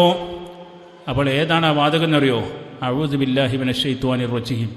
ഇത് കേട്ടപ്പം ഒരു സ്വഹാബി അയാളുടെ അരികിൽ ചെന്നിട്ട് ചോദിച്ചു, ഇൻഷാ അല്ലാഹ്. അപ്പോൾ നബി സല്ലല്ലാഹു അലൈഹി വസല്ലം പറഞ്ഞു, ഇതവന് പറഞ്ഞിരുന്നുവെങ്കിൽ ഞാൻ അവനിൽ നിന്ന് ആ ദേഷ്യം മറികടന്നു പോകുമായിരുന്നു. എന്നിട്ട് ഈ സ്വഹാബി എന്നിട്ട് പറഞ്ഞു, നബി സല്ലല്ലാഹു അലൈഹി വസല്ലം ഇങ്ങനെ പറഞ്ഞിട്ടുണ്ട്, ഇനി അഊദു ബില്ലാഹി മിനശ് ശൈത്വാനിർ റജീം എന്ന് പറഞ്ഞു. നമ്മളെ നാട്ടിലും ദേഷ്യം പിടിച്ചിരിക്കുമ്പോൾ എടാ ഖുർആനൊന്ന് ഓതിക്കാരെ, ഈ നേരത്തോ ഇവിടെ മനുഷ്യൻ ദേഷ്യം പിടിച്ചിരിക്കാൻ തന്നെ സമയമില്ലാന്നിട്ടൊന്ന് ചൂടാവും. ഈ മനുഷ്യനും പറഞ്ഞു, ഞാനെന്താ ഭ്രാന്തനാ, എനിക്കെന്താ ബുദ്ധിയൊന്നുമില്ലേ, നീ പോടാ അവിടുന്ന് പറഞ്ഞു. ആ മനുഷ്യൻ ദേഷ്യം പിടിച്ച മനുഷ്യൻ, അവനത് ചൊല്ലിയില്ല, അത് പ്രശ്നമായി. അപ്പോൾ അഊദു ബില്ലാഹി മിനശ് ശൈത്വാനിർ റജീം, പിശാചിന് ശൈത്വാന്റെ ഷെറ് മനുഷ്യന്റെ ജീവിതത്തെ, അവൻ നമ്മുടെ കൂടെ സഞ്ചരിക്കാം. ഒരു മനുഷ്യൻ ജനിച്ച് മരിക്കുന്നത് വരെ, നിങ്ങൾക്ക് അറിയുമെന്നറിയില്ല, ഒരു മനുഷ്യൻ ജനിച്ച് മരിക്കുന്നത് വരെ 2 കരീനുകളെ പടച്ചറബ് അവൻ്റെ കൂടെ നിശ്ചയിച്ചിട്ടുണ്ട്. ഒന്ന് മലക്കുകളിൽപ്പെട്ട ഒരു കരീനും, മറ്റൊന്ന് പിശാച്ച് വർഗത്തിൽപ്പെട്ട ഒരു കരീനും. മലക്ക് വർഗത്തിൽപ്പെട്ട കരീൻ ഇവനോട് ഇങ്ങനെ പറഞ്ഞുകൊണ്ടേയിരിക്കും. അവന് നല്ല നല്ല മോട്ടിവേഷനുകൾ നൽകുമ്പോൾ പിശാച്ചിൻ്റെ ഭാഗത്ത് നിന്ന് ഇവനെ എങ്ങനെങ്കിലും നരകത്തിലേക്കുള്ള ഒരു വാചകം പറയിപ്പിക്കാൻ വേണ്ടി അവൻ്റെ പിറകിൽ കൂടും. ഇതുള്ളതാണ്. ഇന്ന് 700 ചില്ലാനം കോടി മനുഷ്യന്മാരാ. 700 ചില്ലാനം കോടി മനുഷ്യന്മാർക്ക് 700 ചില്ലാനം കോടി കരീന് പിശാച്ച് വർഗത്തിൽ നിന്നും 700 ചില്ലാനം കോടി കരീന് മലക്കിന്റെ വർഗത്തിൽ നിന്നുമുണ്ട് എന്നാ. അള്ളാഹു ഏറ്റവും നല്ലവരുടെ കൂട്ടത്തിൽ നമ്മെ ഉൾപ്പെടുത്തി അനുഗ്രഹിക്കുമാറാകട്ടെ. അവസാനത്തിലേക്ക് പ്രവേശിക്കുക. നബി സല്ലല്ലാഹു അലൈഹി വസല്ലം ഒരു സൈക്കോളജിക്കലി ഒരു വിഷയം പറഞ്ഞു ദേഷ്യം പിടിക്കുന്നവർക്ക്. എന്താണെന്നറിയോ? നിന്നിട്ട് ദേഷ്യം പിടിക്കുകയാണെങ്കിൽ ഇരുന്നോളി, ഇരുന്നിട്ട് ദേഷ്യം പിടിക്കുകയാണെങ്കിൽ കിടന്നോളി. കിടന്നിട്ടും ദേഷ്യം പിടിക്കുകയാണെങ്കിൽ എന്തോ പ്രശ്നമുണ്ട്, അവിടുന്ന് പോകണം, ആ സ്ഥലം വിട്ടു പോകണം. നമ്മുടെ വീട്ടിൽ 2 ആൾ പ്രശ്നമുണ്ട്, ജ്യേഷ്ഠനും അനിയനും പ്രശ്നമാണെങ്കിൽ ഏതെങ്കിലും ഒരുത്തനെന്ത് ചെയ്യണം, അവിടുന്നാട് പോയാൽ മതി. 1 മണിക്കൂർ കഴിയുമ്പോൾ എത്ര വലിയ ദേഷ്യമാണെങ്കിലും എന്ത് ചെയ്യും? ഞാൻ അതൊന്നും മരിച്ചാലും മറക്കൂല അറിയില്ലേ, വെറുതെ പറയാം, 1 ദിവസം കൂടെ അതൊക്കെ മറക്കും. ചില ആൾക്കാർ ദേഷ്യം പിടിക്കുമ്പോൾ ഇത് ഞാൻ മരിച്ചാലും മറക്കൂലടി എന്നൊക്കെ പറയും. അടുത്ത ദിവസം കാണുമ്പോൾ ഇത് മറന്നിട്ട് പിന്നെയും പറയും അസ്സലാമു അലൈക്കും, എന്തൊക്കെയാണ് ഈ സുഖജ്, കല്യാണത്തിനായപ്പോൾ എന്നെ വിളിച്ചില്ലല്ലോ എന്ന് ചോദിച്ച് പിന്നെയും സംസാരിക്കും. അത് മനുഷ്യൻ അല്ല. ഇത് ഒരിക്കലും മറക്കാത്തൊരു മൈൻഡാണ് നമുക്കുണ്ടെങ്കിൽ ഈ ദുനിയാവ് ഉണ്ടാവുമോ, കുടുംബം ഉണ്ടാവുമോ, മക്കളുണ്ടാവുമോ? ചില മക്കളൊക്കെ ചെയ്യുന്ന തോന്നിവാസം കേട്ടാൽ മരിച്ച് പിന്നെ ജീവിച്ചാൽ പിന്നെ മരിച്ചവരെ മറക്കൂല. ആ രൂപത്തിലുള്ള തോന്നിവാസം ചെയ്യുന്നുണ്ട്. നബി സല്ലല്ലാഹു അലൈഹി വസല്ലം പറയാം, ഒരാൾക്ക് നിൽക്കുന്ന സമയത്താണ് ദേഷ്യം വരുന്നത് എങ്കിൽ അബൂദറുൽ ഗഫാരി റളിയല്ലാഹു അൻഹു, ഗഫാർ ഗോത്രക്കാരനാണ്, അദ്ദേഹം റിപ്പോർട്ട് ചെയ്യുകയാണ്. അബൂദറുൽ ഗഫാരി റളിയല്ലാഹു അൻഹു ഖാല ഇന്ന റസൂലല്ലാഹി സ്വല്ലല്ലാഹു അലൈഹി വസല്ലം ഖാല ലനാ, അല്ലാഹുവിന്റെ ഹബീബ് ഞങ്ങളോട് പറഞ്ഞിട്ടുണ്ട്, ഇദാ ഖദിബ അഹദുക്കും വഹുവ ഖായിമുൻ ഫൽയജ്ലിസ്, നിന്നുകൊണ്ടിരിക്കെ ദേഷ്യം പിടിക്കുന്നുവെങ്കിൽ ആ സമയത്ത് അവനൊന്ന് ഇരുന്നു കൊള്ളട്ടെ. നിൽക്കുമ്പോൾ ദേഷ്യം വന്നു, നിൽക്കുമ്പോൾ ദേഷ്യം വന്നാൽ എന്ത് ചെയ്യുക? ഒന്നിരിക്കുക, കുറേ സമാധാനം ഉണ്ടാവും, കുറേ സമാധാനം ഉണ്ടാവും. ഇനി ഇരിക്കുമ്പോഴും തന്നെ ഫൈൻ ദഹബാൻഹുൽ ഖദബ്, ഇരിക്കുമ്പോൾ അവന് ദേഷ്യം പോകുന്നുവെങ്കിൽ പ്രശ്നമില്ല. ഇനി അപ്പോഴും ആ ദേഷ്യം അവിടെ ബാക്കിയാവുകയാണെങ്കിൽ വയില്ലാ ഫൽയൽതജി, അവനൊന്ന് കിടന്നുകൊള്ളട്ടെ. അപ്പോൾ നിൽക്കുമ്പോൾ ദേഷ്യമുണ്ടെങ്കിൽ ഇരിക്കണം, ഇരിക്കുമ്പോൾ ദേഷ്യം ഉണ്ടെങ്കിലോ കിടക്കണം, കിടന്നിട്ടും ദേഷ്യം നിൽക്കണമെങ്കിലോ അവിടുന്ന് പോകണം, അവിടുന്ന് മാറിക്കുക, കുറച്ച് സമയം മാറിക്കുക. അങ്ങനെ മാറി നിൽക്കുമ്പോൾ നമ്മുടെ മനസ്സ് വല്ലാത്ത ഒന്നും കൂടി ഒരു കംഫേർട്ട് സോണിലേക്ക് മാറും. നമ്മൾ ശരീരം മാറ്റി നിർത്തിയാൽ മതി. കുറച്ച് സമയമൊക്കെ ഉണ്ടാവും. ചില ഈ പറയുന്ന എനിക്കാണെങ്കിലും ആർക്കാണെങ്കിലും ചില സംഗതികൾ ഉണ്ടാണ്ട് ദേഷ്യം വരും. ഇനി കൂട്ടത്തിൽ വായിക്കേണ്ടതെന്നറിയോ? ഈ ദേഷ്യം ആർക്കുള്ളത്?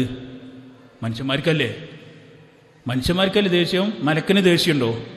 ഇല്ല. പോത്തുകൾക്ക് ദേഷ്യമുണ്ടോ? ഇല്ല. പക്ഷികൾക്ക് ദേഷ്യമുണ്ടോ? കോഴിക്ക് ദേഷ്യമുണ്ടോ? ഉണ്ടെങ്കിൽ തന്നെ അപ്പം തീരും. 2 കൊത്തുത്തിയാൽ ഐറ്റങ്ങൾ പിന്നെയും ഒപ്പം നടക്കും. മനുഷ്യന്മാരങ്ങനെയല്ല, മനുഷ്യനാണ് ദേഷ്യം മുഴുവനും. ഈ പറയുന്ന എല്ലാവിധ വൈകാരികമായ പ്രശ്നങ്ങളും പ്രയാസങ്ങളും അനുഭവിക്കുന്ന ഭൂമിയിൽ നമ്മൾ കാണുന്ന വർഗങ്ങളിൽ ഒരേ ഒരു വർഗം, അത് മനുഷ്യന് മാത്രമാണ്. അവന് സങ്കടമുണ്ട്, അവന് ദേഷ്യമുണ്ട്, അവന് സന്തോഷമുണ്ട്, അവന് ഇഷ്ടമുണ്ട്, അവന് എല്ലാമുണ്ട്. ഓരോന്നിനും ഓരോ തലങ്ങൾ മാറി മാറി വരുമെന്ന് മാത്രം. അതുകൊണ്ട് ആ മാനസിക പിരിമുറക്കത്തിന് വേണ്ടി ചില കാര്യങ്ങൾ ശാരീരികമായി നമ്മൾ ചെയ്യേണ്ടതുണ്ട്. അത് ആധുനിക കാലഘട്ടം പ്രത്യേകം ഓർമ്മപ്പെടുത്തുക. നബി സല്ലല്ലാഹു അലൈഹി വസല്ലം സൈക്കോളജിക്കലി ഒരു വിഷയം പറഞ്ഞു, നിൽക്കുകയാണെങ്കിൽ ഇരിക്കണം, ഇരിക്കുകയാണെങ്കിൽ കിടക്കണം. അപ്പോൾ മക്കൾ ടൂർ പോകാൻ പൈസ വയ്ക്കുമ്പോൾ ആദ്യം തന്നെ അവിടെ കടന്നോണ്ടി, കാരണം എന്തായാലും ദേഷ്യം പിടിക്കും ഇല്ലേ? അപ്പോൾ ടൂറിൻ്റെ വിഷയം പറയുമ്പോൾ മക്കളോട് പറയാം, ആദ്യം ഞാനൊന്ന് കിടക്കട്ടെ എന്നിട്ട് ചോദിച്ചോന്ന്. അപ്പോൾ ദേശത്തിൻ്റെ ഏറ്റവും താഴേ തട്ടിൽ. പിന്നെ എന്തെങ്കിലും ദേശത്തിനൊക്കെ ഉള്ള മരുന്നെന്ന് ചോദിച്ചാൽ, ഇപ്പം നമ്മളൊക്കെ ചെയ്യലെന്ന് ചോദിച്ചാൽ ആ സമയത്ത് ചിരിച്ച് നിന്നാൽ മതി. ഇങ്ങനെ ചിരിച്ച് നിൽക്കുക, എന്തായാലും ആ ദേഷ്യം കേൾക്കണോനെന്ത് ചെയ്യും? പോകും. എത്ര ഇപ്പോൾ ഒരാൾ എത്ര ചീത്ത പറഞ്ഞാലും ഓനൊരു പ്രശ്നമല്ല, അങ്ങനെ ചിരിച്ച് കേട്ട എത്ര നേരം നമ്മൾ ചീത്ത പറയും? നിങ്ങളിത് മനസ്സോടൊന്ന് ആലോചിച്ച് നോക്കി. നിങ്ങൾ ഒരാളോട് നല്ല ഷൗട്ട് ചെയ്യുക, അയാൾ ചിരിച്ചിങ്ങനെ കേൾക്കുക, എന്താ അവനോട് പറയാം? നമ്മൾ ഒന്നും പറയാനില്ല. അപ്പം ചില കാര്യങ്ങൾ സൈക്കോളജിക്കലി നമ്മൾ എന്ത് ചെയ്യേണ്ടി വരും? ആ രൂപത്തിൽ മുന്നോട്ട് കൊണ്ടുപോകണം. പിന്നെ ദേഷ്യപ്പെടാനുള്ള ചില കാരണങ്ങളിലൊന്ന്, ഇതൊക്കെ നിങ്ങളെ ബുക്കിലില്ല കേട്ടോ, ഒരൊറ്റ കുട്ടി ഇത് വായിക്കരുത്, വായിച്ചതൊക്കെ മനസ്സിലാവുള്ളൂ. മനസ്സിലായില്ലേ? ഞാൻ കുട്ടികളോടൊക്കെ പറയുന്നുണ്ട്, വായിച്ചാൽ ഇൽമു കൂടും. ഇത് തുറന്നാലേ ഇൽമു കൂടും. അഥവാ രണ്ടക്ഷരം കാണി നമ്മളെ മനസ്സിൽ കയറിയാലോ, പടച്ചോനെ ഇൽമു കിട്ടിയാലോ എന്ന് പറയണ്ടേ. അപ്പം എങ്ങനെയെങ്കിലും വായിക്കാതെ പൊടിയൊന്നും തട്ടാതെ ഇങ്ങനെ കെട്ടിപ്പൂട്ടി പണ്ട് ഖുർആൻ പാത്തിച്ച പോലെ എന്നിട്ട് അടുത്ത റമദാൻ എടുക്കാൻ നോക്കിക്കോണ്ടി. അങ്ങനെയല്ല, നമ്മൾ ഇടക്കൊന്നെടുത്ത് വായിക്കണം. ഞാനിവിടെ വരുമ്പോൾ അവിടുന്ന് ഇവിടെ എത്തുമ്പോഴത്തേന് ഏകദേശമൊക്കെ ഇത് വായിക്കുന്നുണ്ട്. ഇത് വെറുതെ വന്ന് സംസാരിക്കല്ല, ഇത് വായിക്കുന്നുണ്ട്. ട്രെയിനിലിരിക്കുമ്പോൾ വായിക്കും, അതിന് ക്വസ്റ്റ്യൻ ആൻസർ തയ്യാറാക്കും. മജീദ് സാഹിബിന്, അതുപോലെ തന്നെ ഡോക്ടർ മുബശ്ശിർ സാഹിബിന് അത് അയച്ചു കൊടുക്കും. 3 ക്വസ്റ്റ്യൻ അയച്ചു കൊടുക്കും. ഞങ്ങൾ വെറുതെ വന്നിട്ട് എന്തെങ്കിലും സംസാരിച്ച് പോവുകയല്ല. ഞാനിത് പറയണമെന്ന് വെച്ചാൽ അതിൻ്റെ കുറച്ച് നിങ്ങളെന്ത് ചെയ്യണം? എഫേർട്ട് എടുക്കണം. അത് 100 ആളോട് 50 വട്ടം പറഞ്ഞാൽ 50 ആൾ ചെയ്യും. അത് 100 വട്ടം പറയുമ്പോൾ ചിലപ്പോൾ 70 ആൾ വരും, എന്നാലും ഫുൾ ആവൂല. അപ്പോൾ ഏതായിരുന്നാലും നമ്മൾ ചെയ്യേണ്ട ചില ഭാഗങ്ങൾ ഒന്നെന്താണെന്നറിയോ? ശരീരത്തിന് കിട്ടേണ്ടത് കിട്ടിയിട്ടില്ലെങ്കിൽ ദേഷ്യം വരും. ശരീരത്തിന് കിട്ടേണ്ടത് കിട്ടിയിട്ടില്ലെങ്കിൽ ദേഷ്യം വരും. ഉദാഹരണമായിട്ട് പറയാം. ഉദാഹരണം എന്താ? റമദാൻ മാസം ഒരു 4 മണിയൊക്കെ ആകുമ്പോൾ പത്തിരിക കുഴക്കുമ്പോഴേക്കാരെ കുട്ടി വന്നിട്ട് ഒരു ഉരുളം കിട്ടി എടുക്കണ്. അതുവരെ നോമ്പ് ഒരൊറ്റ 10 ഉരുളം എടുത്ത് തീരും. മനുഷ്യവിടെ ഈ നേരം വരെ എടങ്ങാറായി ഉണ്ടാക്കിയത് എൻ്റെ ഇത് എന്നൊക്കെ പറഞ്ഞിട്ട് ഇങ്ങോട്ട് ദേഷ്യം പിടിച്ചിട്ട് ആകെ വിറച്ചിട്ട് ആകെ പ്രശ്നം. എന്ത് ചെയ്തിട്ടുള്ളൂ? 2 വയസ്സായ കുട്ടി ഒരു പത്തിരിക്ക് വേണ്ടി ഉരുട്ടിയ ഉരുളെടുത്തിട്ടുള്ളൂ. അതിൻ്റെ കാരണം വിശപ്പുള്ളിലുണ്ട്. നബി സല്ലല്ലാഹു അലൈഹി വസല്ലം നോമ്പുകാരനായിരിക്കും ചിലത് നിയന്ത്രിക്കണം എന്ന് പറഞ്ഞു. അതിലൊരിക്കലും നിയന്ത്രിക്കാൻ പറ്റാത്ത സംഗതിയാണ് ഈ ദേഷ്യം എന്ന് പറയുന്നത്. ബാക്കിയൊക്കെ നിയന്ത്രിക്കുക. വെള്ളം കുടിക്കുന്നില്ല പ്രശ്നമില്ല, ഭക്ഷണം കഴിച്ചിട്ടില്ലെങ്കിൽ പ്രശ്നം, ദേഷ്യപ്പെട്ടില്ല ഈ പ്രശ്നം. ദേഷ്യം പിടിച്ചിട്ടില്ലെങ്കിൽ പിടിക്കണവരെ ദേഷ്യം. മനുഷ്യൻ്റെ ശരീരത്തിന് കിട്ടേണ്ടത് കിട്ടിയിട്ടില്ലെങ്കിൽ ദേഷ്യമാണ്. നമ്മൾ ആഗ്രഹിച്ചൊരു സംഗതി. എന്തിനാണ് കുട്ടികൾ ദേഷ്യപ്പെടുന്നത്? കുട്ടികൾ എന്തിനാണ് ദേഷ്യപ്പെടുക? മറ്റേ 2 ഏക്കർ ഓരി വെച്ച സ്ഥലത്തിന് വേണ്ടിയിട്ട് കുട്ടികൾ തല്ലുപിടിക്കണോ? ഇല്ല, വാപ്പയും ഓരി വെച്ച സ്ഥലത്തിന് വേണ്ടി ചിലപ്പോൾ തല്ലുപിടിക്കും. പക്ഷേ കുട്ടികൾ തല്ലുപിടി എന്തിനാ? കുട്ടി വിചാരിച്ച ചിലപ്പോൾ ഒരു 5 റുപ്യേൻ്റെ എത്ര പോകുന്നൊരു മിഠായിട്ടായിട്ട് ഈ കാരണം അത് കിട്ടിയാൽ തീരും. ആ ദേഷ്യം അത്ര ഉള്ളോ? 5 റുപ്യേൻ്റെ ദേഷ്യവും 10 റുപ്യേൻ്റെ ദേഷ്യവും 100 റുപ്യേൻ്റെ ദേഷ്യവും 1000ൻ്റെ ദേഷ്യം, വലുതാവും തോറും ലക്ഷങ്ങൾ ദേഷ്യം, കോടികൾ ദേഷ്യം. വലിയ വലിയ ബിസിനസ്സുകാർ തമ്മിലുള്ള ദേഷ്യം എന്താ? കോടികൾ ദേഷ്യം. അന്നന്ന് കിട്ടുന്ന ചെറിയ പൈസയ്ക്ക് ജീവിക്കുന്ന ആൾക്കാരതോ 100 റുപ്യേൻ്റെ ദേഷ്യം. നമ്മളെ കുട്ടികളെ 1 റുപ്യേൻ്റെ ഗ്യാസ് ഇട്ടായിക്കുള്ള ദേഷ്യവും. ദേഷ്യങ്ങൾ അങ്ങനെ വ്യത്യസ്തമാണ്. ഇത് മനുഷ്യൻ്റെ ശരീരത്തിന് കിട്ടേണ്ടത് കിട്ടണം. നബി സല്ലല്ലാഹു അലൈഹി വസല്ലമയുടെ കാലഘട്ടത്തിൽ അബ്ദുല്ലാഹ് ഇബ്നു അംർ ഇബ്നുൽ ആസ് റളിയല്ലാഹു അൻഹു അദ്ദേഹത്തോട് നബി സല്ലല്ലാഹു അലൈഹി വസല്ലമ പറയുകയാണ്, അബ്ദുല്ലാ, നിന്നെക്കുറിച്ച് നിന്റെ വീട്ടുകാർ ചില കാര്യങ്ങൾ എന്നോട് പറഞ്ഞിട്ടുണ്ട്. നിന്നെക്കുറിച്ച് നിന്റെ കുടുംബത്തിൽപ്പെട്ട ചിലർ എന്നോട് ചില കാര്യങ്ങൾ പറഞ്ഞിട്ടുണ്ട്. അതിലൊന്നെന്താണ്? നിനക്ക് യാ അബ്ദുല്ലാ അലം മുഖ്ബിർ അന്നക തസൂമുൻ നഹാറ വ തഖൂമുൽ ലൈൽ. എല്ലാ ദിവസവും നോമ്പാണ്. രാത്രിയാണെങ്കിൽ ഇശാ നമസ്കാരത്തിന് ശേഷം പിന്നീട് സുബഹി വരെയും നിന്ന് നമസ്കരിക്കുകയാണ്. അബ്ദുല്ലാന്റെ പ്രശ്നം അതാ. എന്താണ്? ഒന്ന്, എല്ലാ പകലും നോമ്പ്, എല്ലാ രാത്രിയും നിസ്കാരം. നബി സല്ലല്ലാഹു അലൈഹി വസല്ലം പറഞ്ഞു അത് പറ്റൂല, അങ്ങനെ ചെയ്യാൻ പറ്റില്ല. ഇസ്ലാമിൽ ചില പരിധിയുണ്ട്. നിസ്കാരമാണെന്ന് പറഞ്ഞിട്ട് രാത്രി മൊത്തം നിസ്കരിക്കാൻ പറ്റൂല. എപ്പോഴെങ്കിലുള്ള കാര്യമല്ല, ഡെയിലി നിസ്കരിക്കുക, എന്നും നിസ്കാരം. എപ്പോൾ? രാത്രി മൊത്തം നിസ്കരിക്കുക, ഉറങ്ങൂല. പകലിടായ പിന്നെ ഫുള്ള് നോമ്പ്. ഇങ്ങനെ അബ്ദുല്ലാഹ് ഇബ്നു അംർ ഇബ്നു ആസ് റളിയല്ലാഹു അൻഹു അദ്ദേഹത്തെക്കുറിച്ച് നബി സല്ലല്ലാഹു അലൈഹി വസല്ലമ പറയുകയാണ്. അപ്പോൾ അദ്ദേഹം പറഞ്ഞു, ബലാ യാ റസൂലല്ലാഹ്, അങ്ങ് കേട്ടത് സത്യമാണ് റസൂലേ, ഞാൻ അങ്ങനെ തന്നെയാണ് ചെയ്യുന്നത്. കാല, നബി സല്ലല്ലാഹു അലൈഹി വസല്ലമ പറഞ്ഞു, ഫലാ തഫ്അൽ, നീ അങ്ങനെ ചെയ്യരുത് അബ്ദുല്ലാ. സും, നീ നോമ്പെടുത്തോ. വ അഫ്തിർ, നീ നോമ്പ് മുറിച്ചോ. നീ നോമ്പെടുക്കണം, നോമ്പ് മുറിക്കണം. വഖും വനം, നീ ഉറങ്ങണം, നീ നമസ്കരിക്കണം. രണ്ടും വേണം. ഒരാളും തന്നെ, ഒരു മുസ്ലിമും തന്നെ എന്നും നോമ്പ് പാടില്ല. എന്നിട്ട് അതിൻ്റെ വിശദീകരണം ഞാൻ പെട്ടെന്ന് വായിച്ച് അവസാനിപ്പിക്കാം. കാരണം എന്താ പറയുക? നബി സല്ലല്ലാഹു അലൈഹി വസല്ലം പറഞ്ഞു, ഏറ്റവും നല്ല ഉപദേശം ഫഇന്നലി ജസദിക അലൈക ഹഖ, നിന്റെ ശരീരത്തിന് നീ കൊടുക്കേണ്ട ചില അവകാശങ്ങളുണ്ട്. ശരീരത്തിന് അവകാശമുണ്ട്. നമ്മൾ ശരീരത്തിന് കൊടുത്ത അവകാശം കൂടിപ്പോയി. എന്ത്, ഒരു കല്യാണമൊക്കെ ഉണ്ടെങ്കിൽ 2 ദിവസം മുതൽ പട്ടിണി കിടക്കും, എന്നിട്ട് അവകാശം കയറ്റിവിടുക. അവരങ്ങനല്ല, അവർ എല്ലാ അവകാശം തന്നെ കൊടുക്കില്ല. നമ്മൾ ഡബിൾ അവകാശം, ട്രിപ്പിൾ അവകാശമൊക്കെ കൊടുത്തു കൊടുക്കുക. ഉറങ്ങി ഉറങ്ങി ഉറങ്ങി ഉറക്കച്ചീടം കൊണ്ട് കണ്ണൊക്കെ പാടൊരു ഭാഗത്ത് കഴിക്കുക നമ്മൾ. ഇല്ല, ഇവിടെ ഉറങ്ങണ ആരെങ്കിലും ഉണ്ടെങ്കിൽ എണീറ്റോളിട്ടോ. എനിക്കറിയാം 2-3 ആളുകൾ വന്നപ്പോൾ തുടങ്ങിയാണ്, ഇപ്പോൾ ഒന്ന് എണീറ്റിക്കണ്. ആരെന്ന് പറയാം, ഉറങ്ങാത്തോലെ മുഖത്ത് നോക്കി പറയാം, അപ്പോൾ പ്രശ്നമല്ല, നിങ്ങൾ ഉറങ്ങിയിട്ടില്ല കേട്ടോ. ഉണ്ട്, ഒരു 3 ആളുണ്ട്, പക്ഷേ ഞാൻ പേര് വിളിക്കണമൊന്നുമില്ല, ചൂണ്ടിക്കാണിക്കണില്ല. അപ്പോൾ ഉറങ്ങാൻ തുടങ്ങിയ ഇപ്പോൾ എണീറ്റിക്കണ്. നിങ്ങളല്ല കേട്ടോ, അതുകൊണ്ട് ഞങ്ങൾ മുഖത്ത് നോക്കി നിങ്ങളോട് തന്നെ പറയണം, നിങ്ങൾ ഉറങ്ങിയിട്ടേ ഇല്ല. കാരണം വേറെ എങ്ങോട്ടെങ്കിലുമൊക്കെ നോക്കിക്കഴിഞ്ഞാൽ പോലാണ് തെറ്റിദ്ധരിക്കേണ്ടത്. ബാക്കിലുള്ളവർ നേരത്തെ പറഞ്ഞ നിയ്യത്തിനനുസരിച്ചാണല്ലോ കൂലി, ഉറങ്ങിയവനും ഉറക്കത്തിനനുസരിച്ചാണ് കൂലി അറിഞ്ഞില്ലേ.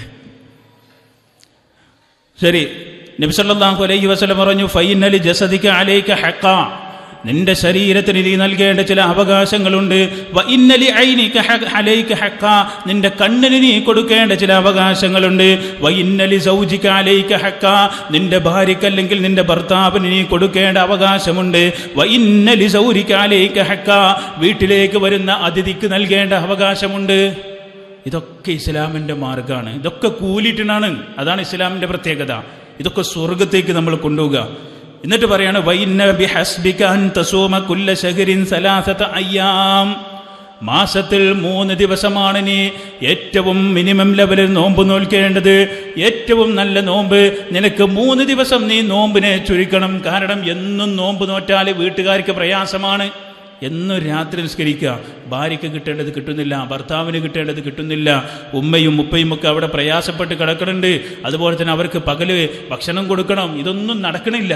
വെറും നോമ്പ് നിസ്കാരം അത് പാടില്ല, അത് പാടില്ല. നബി സല്ലല്ലാഹു അലൈഹി വസല്ലം പറയാം, ഫഇന്ന ലക ബികുല്ലി ഹസനത്തിൻ 10 അംസാലിഹാ, ഇനി മാസം മുഴുവനും നോമ്പ് തോറ്റ കൂലിയല്ലേ വേണ്ടത്, 3 ദിവസം നോമ്പ് പറ്റോ. കാരണം ഫഇന്ന ലക ബികുല്ലി ഹസനത്തിൻ 10 അംസാലിഹാ, ഒന്നിന് 10 വെച്ച് കൂലിയുണ്ട്. അപ്പം എത്ര കൂലിയായി? 30 കൂലിയായി. അപ്പോൾ 3 ദിവസം ആ നെയ്യത്തോടു കൂടി നോറ്റാൽ 30 ദിവസം നോറ്റതിൻ്റെ കൂലി കിട്ടും. ഫഇന്ന ദാലിക സിയാമുദ്ദഹരി കുല്ലി, അങ്ങനെ നോൽക്കുമ്പോൾ 12 മാസവും നോമ്പ് നോറ്റതിൻ്റെ കൂലി നിനക്ക് കിട്ടും. അപ്പോൾ ഇദ്ദേഹം പറഞ്ഞു, അബ്ദുള്ള പറഞ്ഞു, നബിയെ എനിക്ക് കുറച്ചുകൂടിയൊക്കെ ഒരു ഇത് തരണം, കുറച്ചും കൂടി നോമ്പ് നോൽക്കാനൊക്കെ ഒരു അവസരം തരണം. കാരണം റസൂലൈമ നിർത്തിയാൽ പിന്നെ അതിൻ്റെ അപ്പുറത്ത് പോകാൻ പാടില്ല, കണിശമായി പറഞ്ഞാൽ പിന്നെ അതിൻ്റെ അപ്പുറത്ത് പോകാൻ പാടില്ല. അപ്പോൾ ഇദ്ദേഹം പറഞ്ഞു, എനിക്ക് കുറച്ചുകൂടി എന്ത് ചെയ്യണം, ചില സാവകാശം തരണം, ഒന്നുകൂടി ചില ദിവസങ്ങൾ എനിക്ക് നിർണയിച്ച് നൽകണം. അപ്പോൾ നബി സല്ലല്ലാഹു അലൈഹി വസല്ലം പറഞ്ഞു, ഫസും സിയാമ നബിയില്ലാഹി ദാവൂദ് അലൈഹി സ്വലാത്തു വസ്സലാം, എങ്കിൽ നീ ദാവൂദ് നബിയുടെ നോമ്പ് നോൽക്കണം. ദാവൂദ് നബിയുടെ നോമ്പിൻ്റെ പ്രത്യേകത എന്താ അറിയണവരുണ്ടോ? പറയ്. ഒന്നിടവിട്ട ദിവസം, ഒന്നരാടട്ട് എന്നൊക്കെ പറയില്ലേ. ഒരു ദിവസം നോമ്പ് നോൽക്കുക, ഒരു ദിവസം നോമ്പ് മുറിക്കുക, ഒരു ദിവസം നോമ്പ് നോൽക്കുക, ഒരു ദിവസം നോമ്പ് നോൽക്കാതിരിക്കുക. ഇങ്ങനെ നോറ്റോ. എന്നിട്ട് അബ്ദുള്ള പറയാണ്, വല തസിദ് അലൈഹി, അതിനേക്കാൾ നീ കൂടുതൽ നോൽക്കരുത്. കാരണം എൻ്റെ ഈ ശരീരം എനിക്ക് മാത്രമൊന്നല്ല. നമ്മളെ ചില ഈ ലിബറലിസം നിങ്ങൾ ശ്രദ്ധിച്ചിട്ടുണ്ടോയെന്നറിയില്ല, ഈ വാർത്തകൾ കേൾക്കുമ്പോൾ ചില ഈ ചുമരുമിളക്കുകൾ എഴുതിക്കും +2 അതുപോലെ തന്നെയുള്ള ക്യാമ്പസുകളിലൊക്കെ മൈ ബോഡി മൈ റൈറ്റ് എന്നൊക്കെ. എൻ്റെ ശരീരം എൻ്റെ അവകാശം. ആരാ പറഞ്ഞത്? വെറുതെ പറയാം. എൻ്റെ ശരീരം എൻ്റെ മക്കളുടെ അവകാശമാണ്, എൻ്റെ വാപ്പയുടെ അവകാശമാണ്, ഉമ്മയുടെ അവകാശമാണ്, എൻ്റെ ഭാര്യയുടെ അവകാശമാണ്, എൻ്റെ കുടുംബത്തിൻ്റെ അവകാശമാണ്. ഈ തടി കൊണ്ട് അധ്വാനിച്ച് കിട്ടുന്നത് കൊണ്ട് പ്രതീക്ഷിച്ച് നിൽക്കുന്ന ഒരു കുടുംബത്തിലെ മെമ്പർമാരവിടെയുണ്ട്. പിന്നെ എങ്ങനെ എൻ്റെ തടി എൻ്റെ അവകാശമായി മാറുന്നത്? ഒരു ഭാര്യയുടെ അവകാശം അവളുടെ ഭർത്താവിൻ്റെ അവകാശമാണ്, അവളുടെ മക്കളുടെ അവകാശമാണ്, ഉമ്മയുടെ അവകാശമാണ്, ബാപ്പയുടെ അവകാശമാണ്, അയൽവാസിയുടെ അവകാശമാണ്. ലോകത്തെല്ലാവരും പരസ്പരം ബന്ധിതമാണ്. അതെൻ്റെ പേഴ്സണൽ പ്രോപ്പർട്ടി ഒന്നല്ല. എന്ന് പറഞ്ഞാൽ ഞാൻ ചെയ്തു കൊടുക്കേണ്ട ചില കാര്യങ്ങൾ മറ്റുള്ളവർക്ക് എത്തിച്ചു കൊടുക്കണം. അതിന് തടസ്സം നിൽക്കുന്നതൊന്നും തന്നെ ഇസ്ലാം അനുവദിച്ചിട്ടില്ല. അപ്പോൾ ഇവിടെ സൂചിപ്പിച്ചു വരുന്നത്, നബി സല്ലല്ലാഹു അലൈഹി വസല്ലമ പറയാണ്, നിനക്ക് കൃത്യമായി പടച്ച റബ്ബിൻ്റെ നിർദ്ദേശമുണ്ട്, ആ നിർദ്ദേശമനുസരിച്ച് പോയാൽ മതി. ഇത് നമ്മുടെ ദേശീയവുമായി ബന്ധപ്പെട്ട ബാബിൽ ഇതിനെ കൊടുക്കാനുള്ള കാരണം എന്താ അറിയോ? നേരത്തെ പറഞ്ഞു, നല്ല ഉറക്കം കിട്ടിയിട്ടില്ലെങ്കിൽ അയാൾക്ക് പിന്നെ പിറ്റേ ദിവസം മര്യാദക്ക് സംസാരിക്കാൻ ബുദ്ധിമുട്ടായിരിക്കും, ഒരു ദേഷ്യമായിരിക്കും. കൃത്യമായി ഉറങ്ങുന്ന ഒരാൾ ഒരു ദിവസം ഒരു ഉറക്കം നഷ്ടപ്പെട്ടാൽ പിറ്റേ ദിവസം വല്ലാത്ത പ്രയാസമാണ്, മാനസിക ബുദ്ധിമുട്ടാണ്. കല്യാണ തലേന്ന് ആരും ഉറങ്ങൂല, വീട്ടുകാരൊന്നും ഉറങ്ങൂല. കാര്യമായിട്ട് ഇങ്ങനെ ഇറച്ചിയൊക്കെ മുറിച്ചിട്ടുണ്ടെങ്കിൽ അതിൻ്റെ ചുറ്റും ഇങ്ങനെ ഈച്ചനെ പോലെ ഇങ്ങനെ ഇരിക്കും. ലൈറ്റൊക്കെ കത്തിച്ച് ഒരാളിരുന്നാൽ മതി, 10 ആളും ഇരിക്കും വർത്താനം പറഞ്ഞ്. പിറ്റേ ദിവസമോ വീട്ടുകാരനൊന്നും പറയാൻ പാടില്ല, പറഞ്ഞാൽ ദേഷ്യം. കാരണം ഉറക്കം കിട്ടിയിട്ടില്ല. പിന്നെ മനസ്സിലെന്തെങ്കിലുമൊക്കെ പ്രശ്നം ഉണ്ടെങ്കിൽ ആ പ്രശ്നമുള്ള മനുഷ്യനോട് സംസാരിക്കാൻ പിന്നെ പറ്റൂല. ഇത് നിങ്ങൾക്ക് ശരിക്കും അറിയായിരിക്കും. നമ്മുടെയൊക്കെ പ്രത്യേകിച്ച് പുരുഷന്മാർ നമ്മുടെ കൂടെയുള്ള സമയത്ത് വീട്ടിലുള്ളപ്പോഴൊക്കെ എന്നും 5 കിലോ പഞ്ചസാര പറഞ്ഞാലും അവർക്ക് പ്രശ്നം ഉണ്ടാവില്ല. പക്ഷെ ഓലെ മനസ്സിലെന്തെങ്കിലും ഉള്ള സമയത്ത് ഒരു 1/2 കിലോ പഞ്ചസാര പറഞ്ഞാൽ അവിടെ ആകെ പ്രശ്നമായിക്കാറ്. കാരണം എന്താ? അത് പഞ്ചസാര അല്ല പ്രശ്നം, പിന്നെന്താ പ്രശ്നം? ഓലെ മനസ്സിൽ വേറെ എന്തൊക്കെയോ പ്രശ്നമുണ്ട്. അപ്പോൾ അങ്ങനെ പ്രശ്നമല്ല, ഒരു മനുഷ്യൻ്റെ മനസ്സിൽ ദേഷ്യം പെട്ടെന്ന് വരും. അപ്പോൾ എന്ത് ചെയ്യണം? നമ്മളൊന്ന് അടുത്തിരുത്തിയിട്ട് സംസാരിക്കണം. അത് മക്കളാണെങ്കിലും എല്ലാവരും. മക്കൾ വളർന്ന് വരികയാണ്. ആ വളർന്നു വരുന്ന സമയത്ത് നമ്മൾ എന്ത് ചെയ്യണം? അവരെ ചേർത്ത് പിടുത്തണം. അവരോട് ദേഷ്യപ്പെടരുത്. ഞാനിത് വളരെയധികം ആത്മാർത്ഥമായി പറയാം. ഒരിക്കലും തന്നെ ദേഷ്യപ്പെട്ടിട്ട് ഈ കാലഘട്ടത്തിൽ ഒരു കുട്ടിയെ നമുക്ക് നന്നാക്കാൻ പറ്റൂല. പെൺകുട്ടികളും ആൺകുട്ടികളും നിങ്ങൾക്ക് മിക്സഡായിട്ടുണ്ടാകാം. ചിലപ്പോൾ പെൺകുട്ടികളുണ്ടാവും, ചിലപ്പോൾ ആൺകുട്ടികളുണ്ടാവും. പെൺകുട്ടികളുടെ വിഷയത്തിൽ നിങ്ങൾ തന്നെ ഇടപെടണം. ഒരു സംശയം അതിൽ വേണ്ട. പെൺകുട്ടികളുടെ വിഷയത്തിൽ ഉമ്മമാർ നിർബന്ധമായും ഇടപെടണം. ഇല്ല എങ്കിൽ തെറ്റിപ്പോകും. അത് അവരോട് ദേഷ്യം പിടിച്ചിട്ട് കാര്യമില്ല. ദേഷ്യം പിടിച്ചുകൊണ്ട് ഒരു കുട്ടിയെയും ഈ കാലഘട്ടത്തിൽ നന്നാക്കാൻ പറ്റൂല. പണ്ടൊക്കെ എന്ന് പറഞ്ഞാൽ ഈ മഗ്‌രിബാകുമ്പോഴത്തേന് കയറിയിട്ടില്ല എൻ്റെ കയ്യും കാലും ഞാൻ തച്ചു മുറിച്ചെന്നൊക്കെ പറയും. ഇന്നത് പറയാൻ പറ്റില്ല. കാരണം മഗ്‌രിബാകുമ്പോൾ വേറെ സ്ഥലത്ത് പോവും. ഓരോ കൂട്ടുകാരന്മാരുണ്ട്, കൂട്ടുകാരത്തികളൊക്കെ ഉണ്ട്, അവിടെ പോവും. എന്താ ചെയ്യുക? തച്ചു മുറിക്കാൻ പറ്റുമോ? കോടതി പോകാൻ പറ്റുമോ? ഇപ്പോഴത്തെ കാലത്ത് കോടതി പോകാൻ പറ്റുമോ? ഇപ്പോൾ ഒരു നിയമം വന്നിങ്ങനെ, ഹൈക്കോടതി കോട്ടയത്തേതോ ഒരു പെണ്ണ് മറ്റൊരു ആളുടെ കൂടെ ഇറങ്ങിപ്പോയി. ഇയാൾ നഷ്ടപരിഹാരത്തിന് വേണ്ടി കേസ് കൊടുത്തു. കോടതിൻ്റെ വിധി എന്താ തന്നത്? അവളുടെ ശരീരം നിൻ്റെ സ്വത്തൊന്നല്ല. വിധി വന്നു, കൊളസ്ട്രോളെടുത്ത് കൂടെ പോയിക്കോട്ടെ, നഷ്ടപരിഹാരമൊന്നുമില്ല. അപ്പോൾ കോടതിയിൽ രക്ഷയില്ല. എവിടെയും നമുക്കെന്തില്ല? ഈ നിലക്കുള്ള വിഷയങ്ങൾ നമുക്കില്ല. കാരണം അത് ആ രൂപത്തിലാണ് നമ്മുടെ ഈ നിയമങ്ങളൊക്കെ മുന്നോട്ട് പോകണം. അപ്പോൾ ദേഷ്യം പിടിച്ചിട്ടൊന്നും കാര്യമില്ല. അതൊക്കെ നമുക്ക് പണ്ട് നമ്മളോടൊക്കെ ദേഷ്യപ്പെട്ടത് നമുക്ക് ഓർമ്മ ഉണ്ടല്ലേ? സ്കൂളിൽ നിന്ന് അടി കിട്ടിയത് ഓർമ്മ ഉണ്ടാവും അല്ലേ? അടി കിട്ടിയത് എനിക്ക് ഓർമ്മ ഉണ്ട്. ഹിസ്റ്ററിക്ക് അടി കിട്ടിയത്. ഹിസ്റ്ററിക്കല്ല അടി കിട്ടിയത്, വേറെ സംഗതിക്ക് ആ ടീച്ചർക്ക് എന്നെ അടിക്കേണ്ടി വന്നു. ഞങ്ങൾ കുറച്ച് ആളുകളെ അടിക്കേണ്ടി വന്നപ്പോൾ അത് പറഞ്ഞ് അടിക്കാൻ പറ്റില്ല. പക്ഷേ ഹിസ്റ്ററിയിൽ ചോദ്യം ചോദിച്ചാൽ പിന്നെ നമ്മൾ എന്തായാലും അടിയറവ് വെക്കും. അപ്പോൾ അതിനടിട്ടി. അപ്പോൾ ടീച്ചറിനും അടിച്ചത് ഹിസ്റ്ററിക്കല്ല, എനിക്കും അറിയാം കൊണ്ടത് ഹിസ്റ്ററിക്കല്ല, കൊണ്ടത് വേറെ സംഗതിക്കാം. പണ്ട് അങ്ങനെയാണ്. പക്ഷെ ഇന്നങ്ങനെയൊന്നുമില്ല. ഇന്ന് സ്നേഹത്തിൽ വിളിച്ച് വീട്ടിലുള്ള കാര്യങ്ങൾ, സ്കൂളിലെ കാര്യങ്ങളൊക്കെ ചോദിച്ച് പഠിച്ച് മനസ്സിലാക്കി കൊണ്ടുവരണം. ഏതായിരുന്നാലും ഞാൻ തൽക്കാലം അവസാനിപ്പിക്കുകയാണ്. ഒരു 2 വിഷയം കൂടി പറയാം. ഒന്ന്, കോപമുണ്ടാക്കുന്ന വിഷയത്തിൽ നിന്ന് അകന്നു നിൽക്കാൻ നമ്മൾ ശ്രദ്ധിക്കണം, മാറി നിന്നുക. അതാണ് നേരത്തെ സൂചിപ്പിച്ചതുപോലെ അതിൽ നിന്ന് നമ്മൾ ഒഴിഞ്ഞു പോവുക. മറ്റൊന്ന്, നബി സല്ലല്ലാഹു അലൈഹി വസല്ലം പറഞ്ഞു, ഇബ്നു അബ്ബാസ് റളിയല്ലാഹു അൻഹുവിൽ നിന്ന് റിപ്പോർട്ട്, അദ്ദേഹം പറയാണ്, നബി സല്ലല്ലാഹു അലൈഹി വസല്ലം പറഞ്ഞു, അല്ലിമു, നിങ്ങൾ ആളുകൾക്ക് ഇൽമ് പഠിപ്പിച്ചുകൊണ്ടേയിരിക്കണം. അത് പ്രാസംഗികന് മാത്രമൊന്നല്ല, ഖതീബിന് മാത്രമൊന്നല്ല, നിങ്ങൾക്ക് പഠിപ്പിക്കാം. ഈ പുസ്തകം എടുത്തിട്ട് നിങ്ങളെ കുട്ടിയൊക്കെ പഠിപ്പിച്ചെടുത്ത് നോക്കി. നിങ്ങളൊരു 10 കൊല്ലം പഠിപ്പിച്ചാൽ നിങ്ങൾ നിങ്ങളുടെ വീട്ടിലെ ഏറ്റവും നല്ല ആലിമത്തായി മാറും. പഠിപ്പിക്കും. ടീച്ചർമാർക്ക് എപ്പോഴും അപ്ഡേഷൻ ഉണ്ടാവും. നിങ്ങൾ ശ്രദ്ധിച്ചിട്ടുണ്ടോയെന്നറിയില്ല. ടീച്ചർമാർ, ഡോക്ടർമാർ, പ്രൊഫസർമാർ, ഇങ്ങനെയുള്ള ആളുകൾ അവർ അറിവ് കൂടി വരും. എന്തേ കാരണം എന്നറിയോ? അവർ മറ്റൊരാളെ പഠിപ്പിക്കുകയാണ്. നിങ്ങളൊന്ന് പഠിപ്പിച്ചു നോക്കി നിങ്ങളെ കുട്ടികളെ പഠിപ്പിച്ചു നോക്കുമ്പോൾ നിങ്ങൾക്ക് അറിവ് വർദ്ധിക്കും. നിങ്ങൾ ABCD പഠിപ്പിക്കൂ. ആ ABCD നിങ്ങളുടെ ഹൃദയത്തിൽ ആദ്യം ഉറക്കും. കൊണ്ടൊരു 10 വേർഡ് കുട്ടികളെ പഠിപ്പിക്കുക, 5 നിങ്ങൾ പഠിക്കും. ഖുർആൻ പഠിപ്പിക്കൂ. ഖുർആൻ നിങ്ങളുടെ ഹൃദയത്തിൽ വരും. ഓതിക്കൊടുക്കൂ. നിങ്ങളുടെ ഹൃദയത്തിലേക്ക് ഖുർആൻ ഓടി വരും. ഓതുന്നില്ലേ, അത് ചാടിപ്പോകും. ഇത് വെറുതെ പറയണല്ല. ഖുർആൻ നിങ്ങൾ ഓതി നോക്കി, നിങ്ങളുടെ ഹൃദയത്തിലേക്ക് അത് ഓടി വരും. ഖുർആൻ നിങ്ങൾ ഓതുന്നില്ലെങ്കിലോ അത് കെട്ടഴിച്ചു വിട്ട ഒട്ടകത്തെ പോലെ അത് ചാടിപ്പോവും, ഹൃദയത്തിൽ നിന്ന് പോകും. അതുകൊണ്ട് അല്ലിമോ, നിങ്ങൾ പഠിപ്പിക്കൂ. അതിനെനിക്ക് BEd TTC ഒന്നും വേണ്ട. മക്കളെ പഠിപ്പിക്കുക.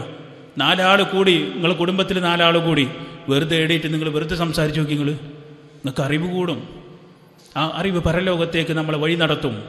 ഇൽമില്ലാത്തവൻ്റെ അമല് അള്ളാഹുവിൻ്റെ അരികിൽ സ്വീകരിക്കപ്പെടണ വലിയ ബുദ്ധിമുട്ടാണ്. ഇൽമില്ലാത്തവൻ്റെ അമല് ചെയ്യുമ്പോൾ ഇൽമ് വേണം, നിസ്കരിക്കണം എങ്ങനെ എന്നറിയണം.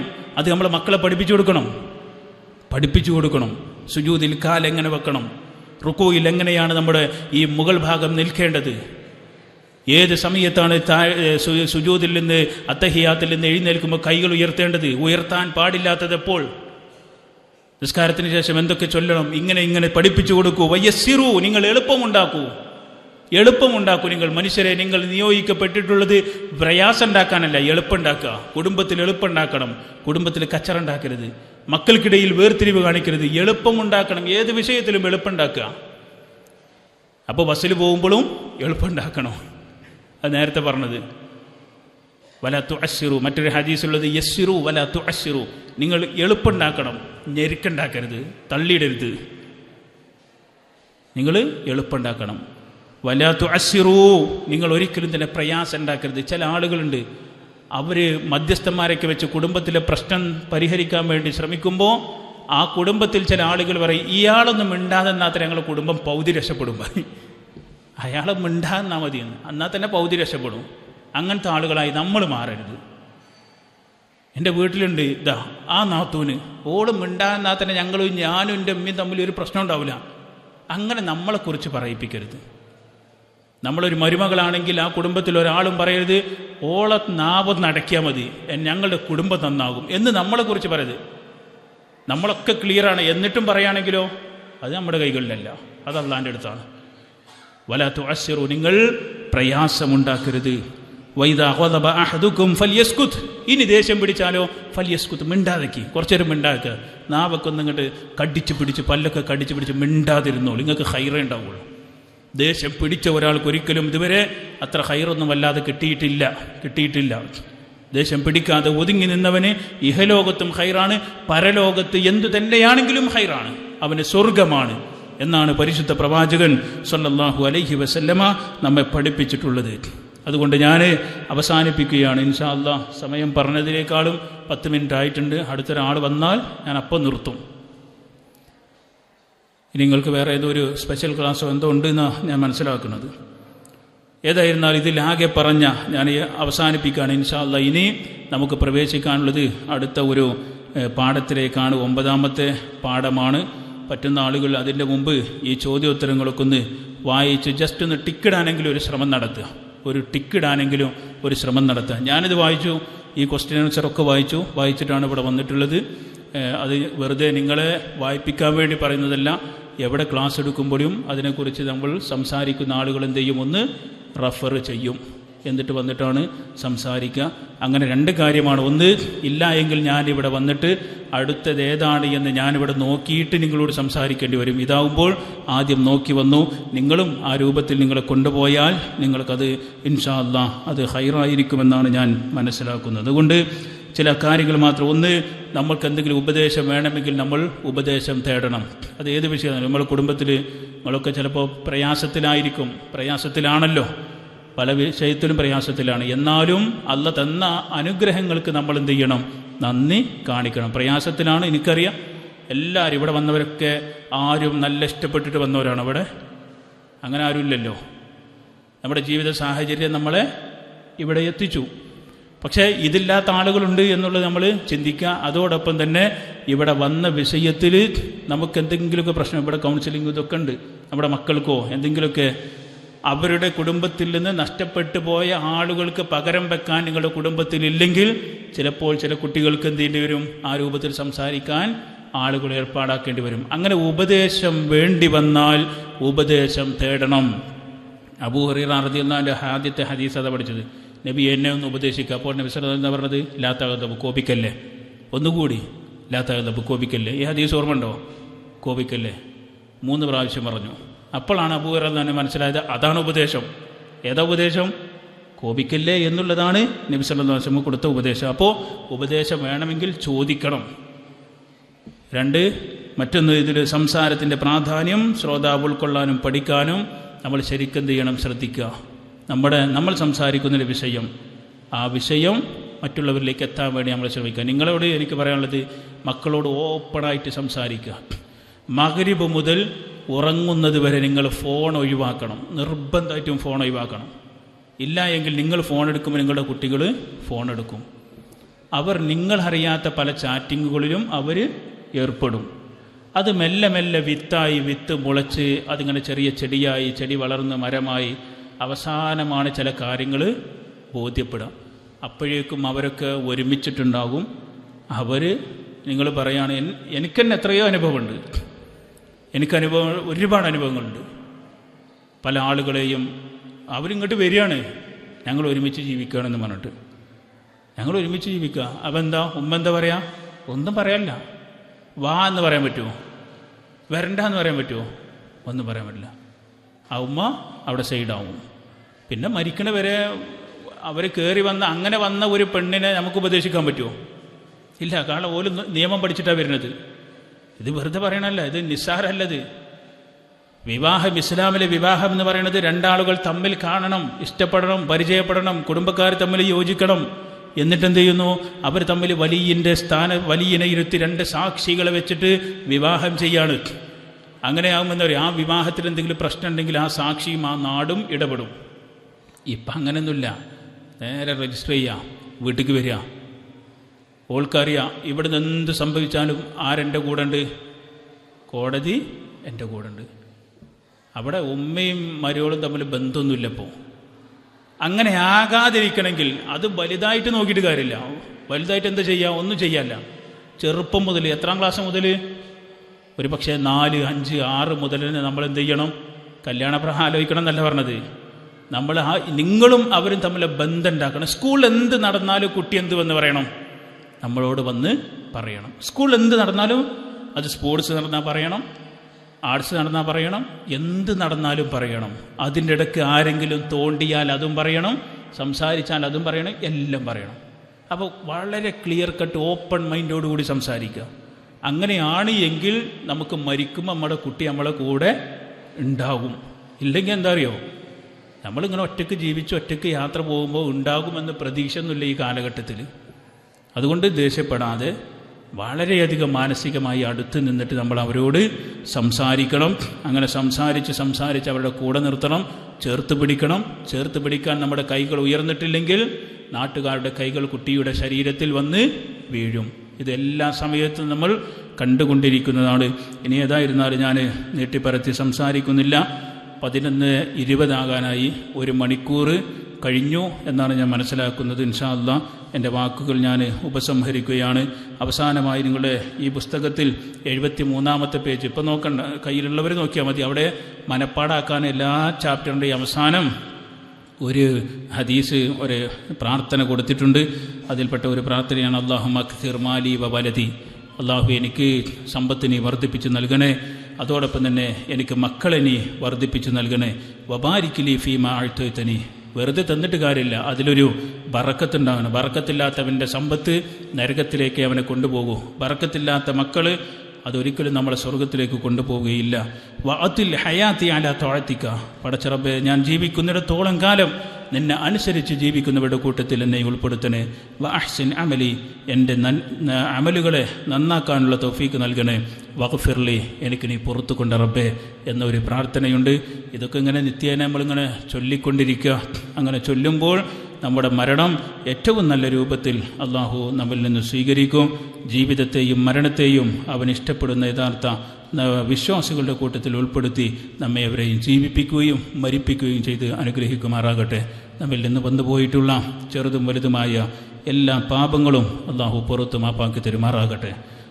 പ്രയാസപ്പെടുത്തുന്ന അപകട മരണങ്ങളിൽ നിന്ന് പ്രത്യേകം അള്ളാഹുവിനോട് രക്ഷയെ ചോദിക്കണമെന്നുണ്ട്. അള്ളാഹു നമ്മെ കാത്തുരക്ഷിക്കുമാറാകട്ടെ.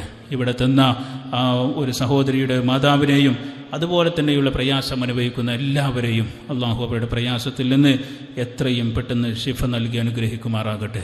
ഒരുപാട് ആളുകൾ നമ്മിൽ നിന്ന് മരണപ്പെട്ടു പോയിട്ടുണ്ട്. ഒരുപക്ഷെ ജീവിച്ച് കൊതി തീരുന്നതിന് മുമ്പ് തന്നെ നമ്മെ വിട്ടുപിരിഞ്ഞ ആളുകൾ അതിന് സാക്ഷ്യം വഹിച്ചവരായിരിക്കും നമ്മളെല്ലാവരും. അള്ളാഹു അവരുടെ ഖബറിടം വിശാലമാക്കി കൊടുക്കുമാറാകട്ടെ. അവരെയും നമ്മയും അവൻ്റെ ജന്നാത്തിൽ ഫിർദൗസിൽ ഒരുമിച്ച് കൂട്ടി അനുഗ്രഹിക്കുമാറാകട്ടെ. വഅഖൂലു ഖൗലി ഹാദാ വഅസ്തഗ്ഫിറുല്ലാഹ വസ്തഗ്ഫിറുഹു ഇന്നഹു ഹുവൽ ഗഫൂറുർ റഹീം. അസ്സലാമു അലൈക്കും വറഹ്മത്തുള്ളാഹി വബറകാതുഹു.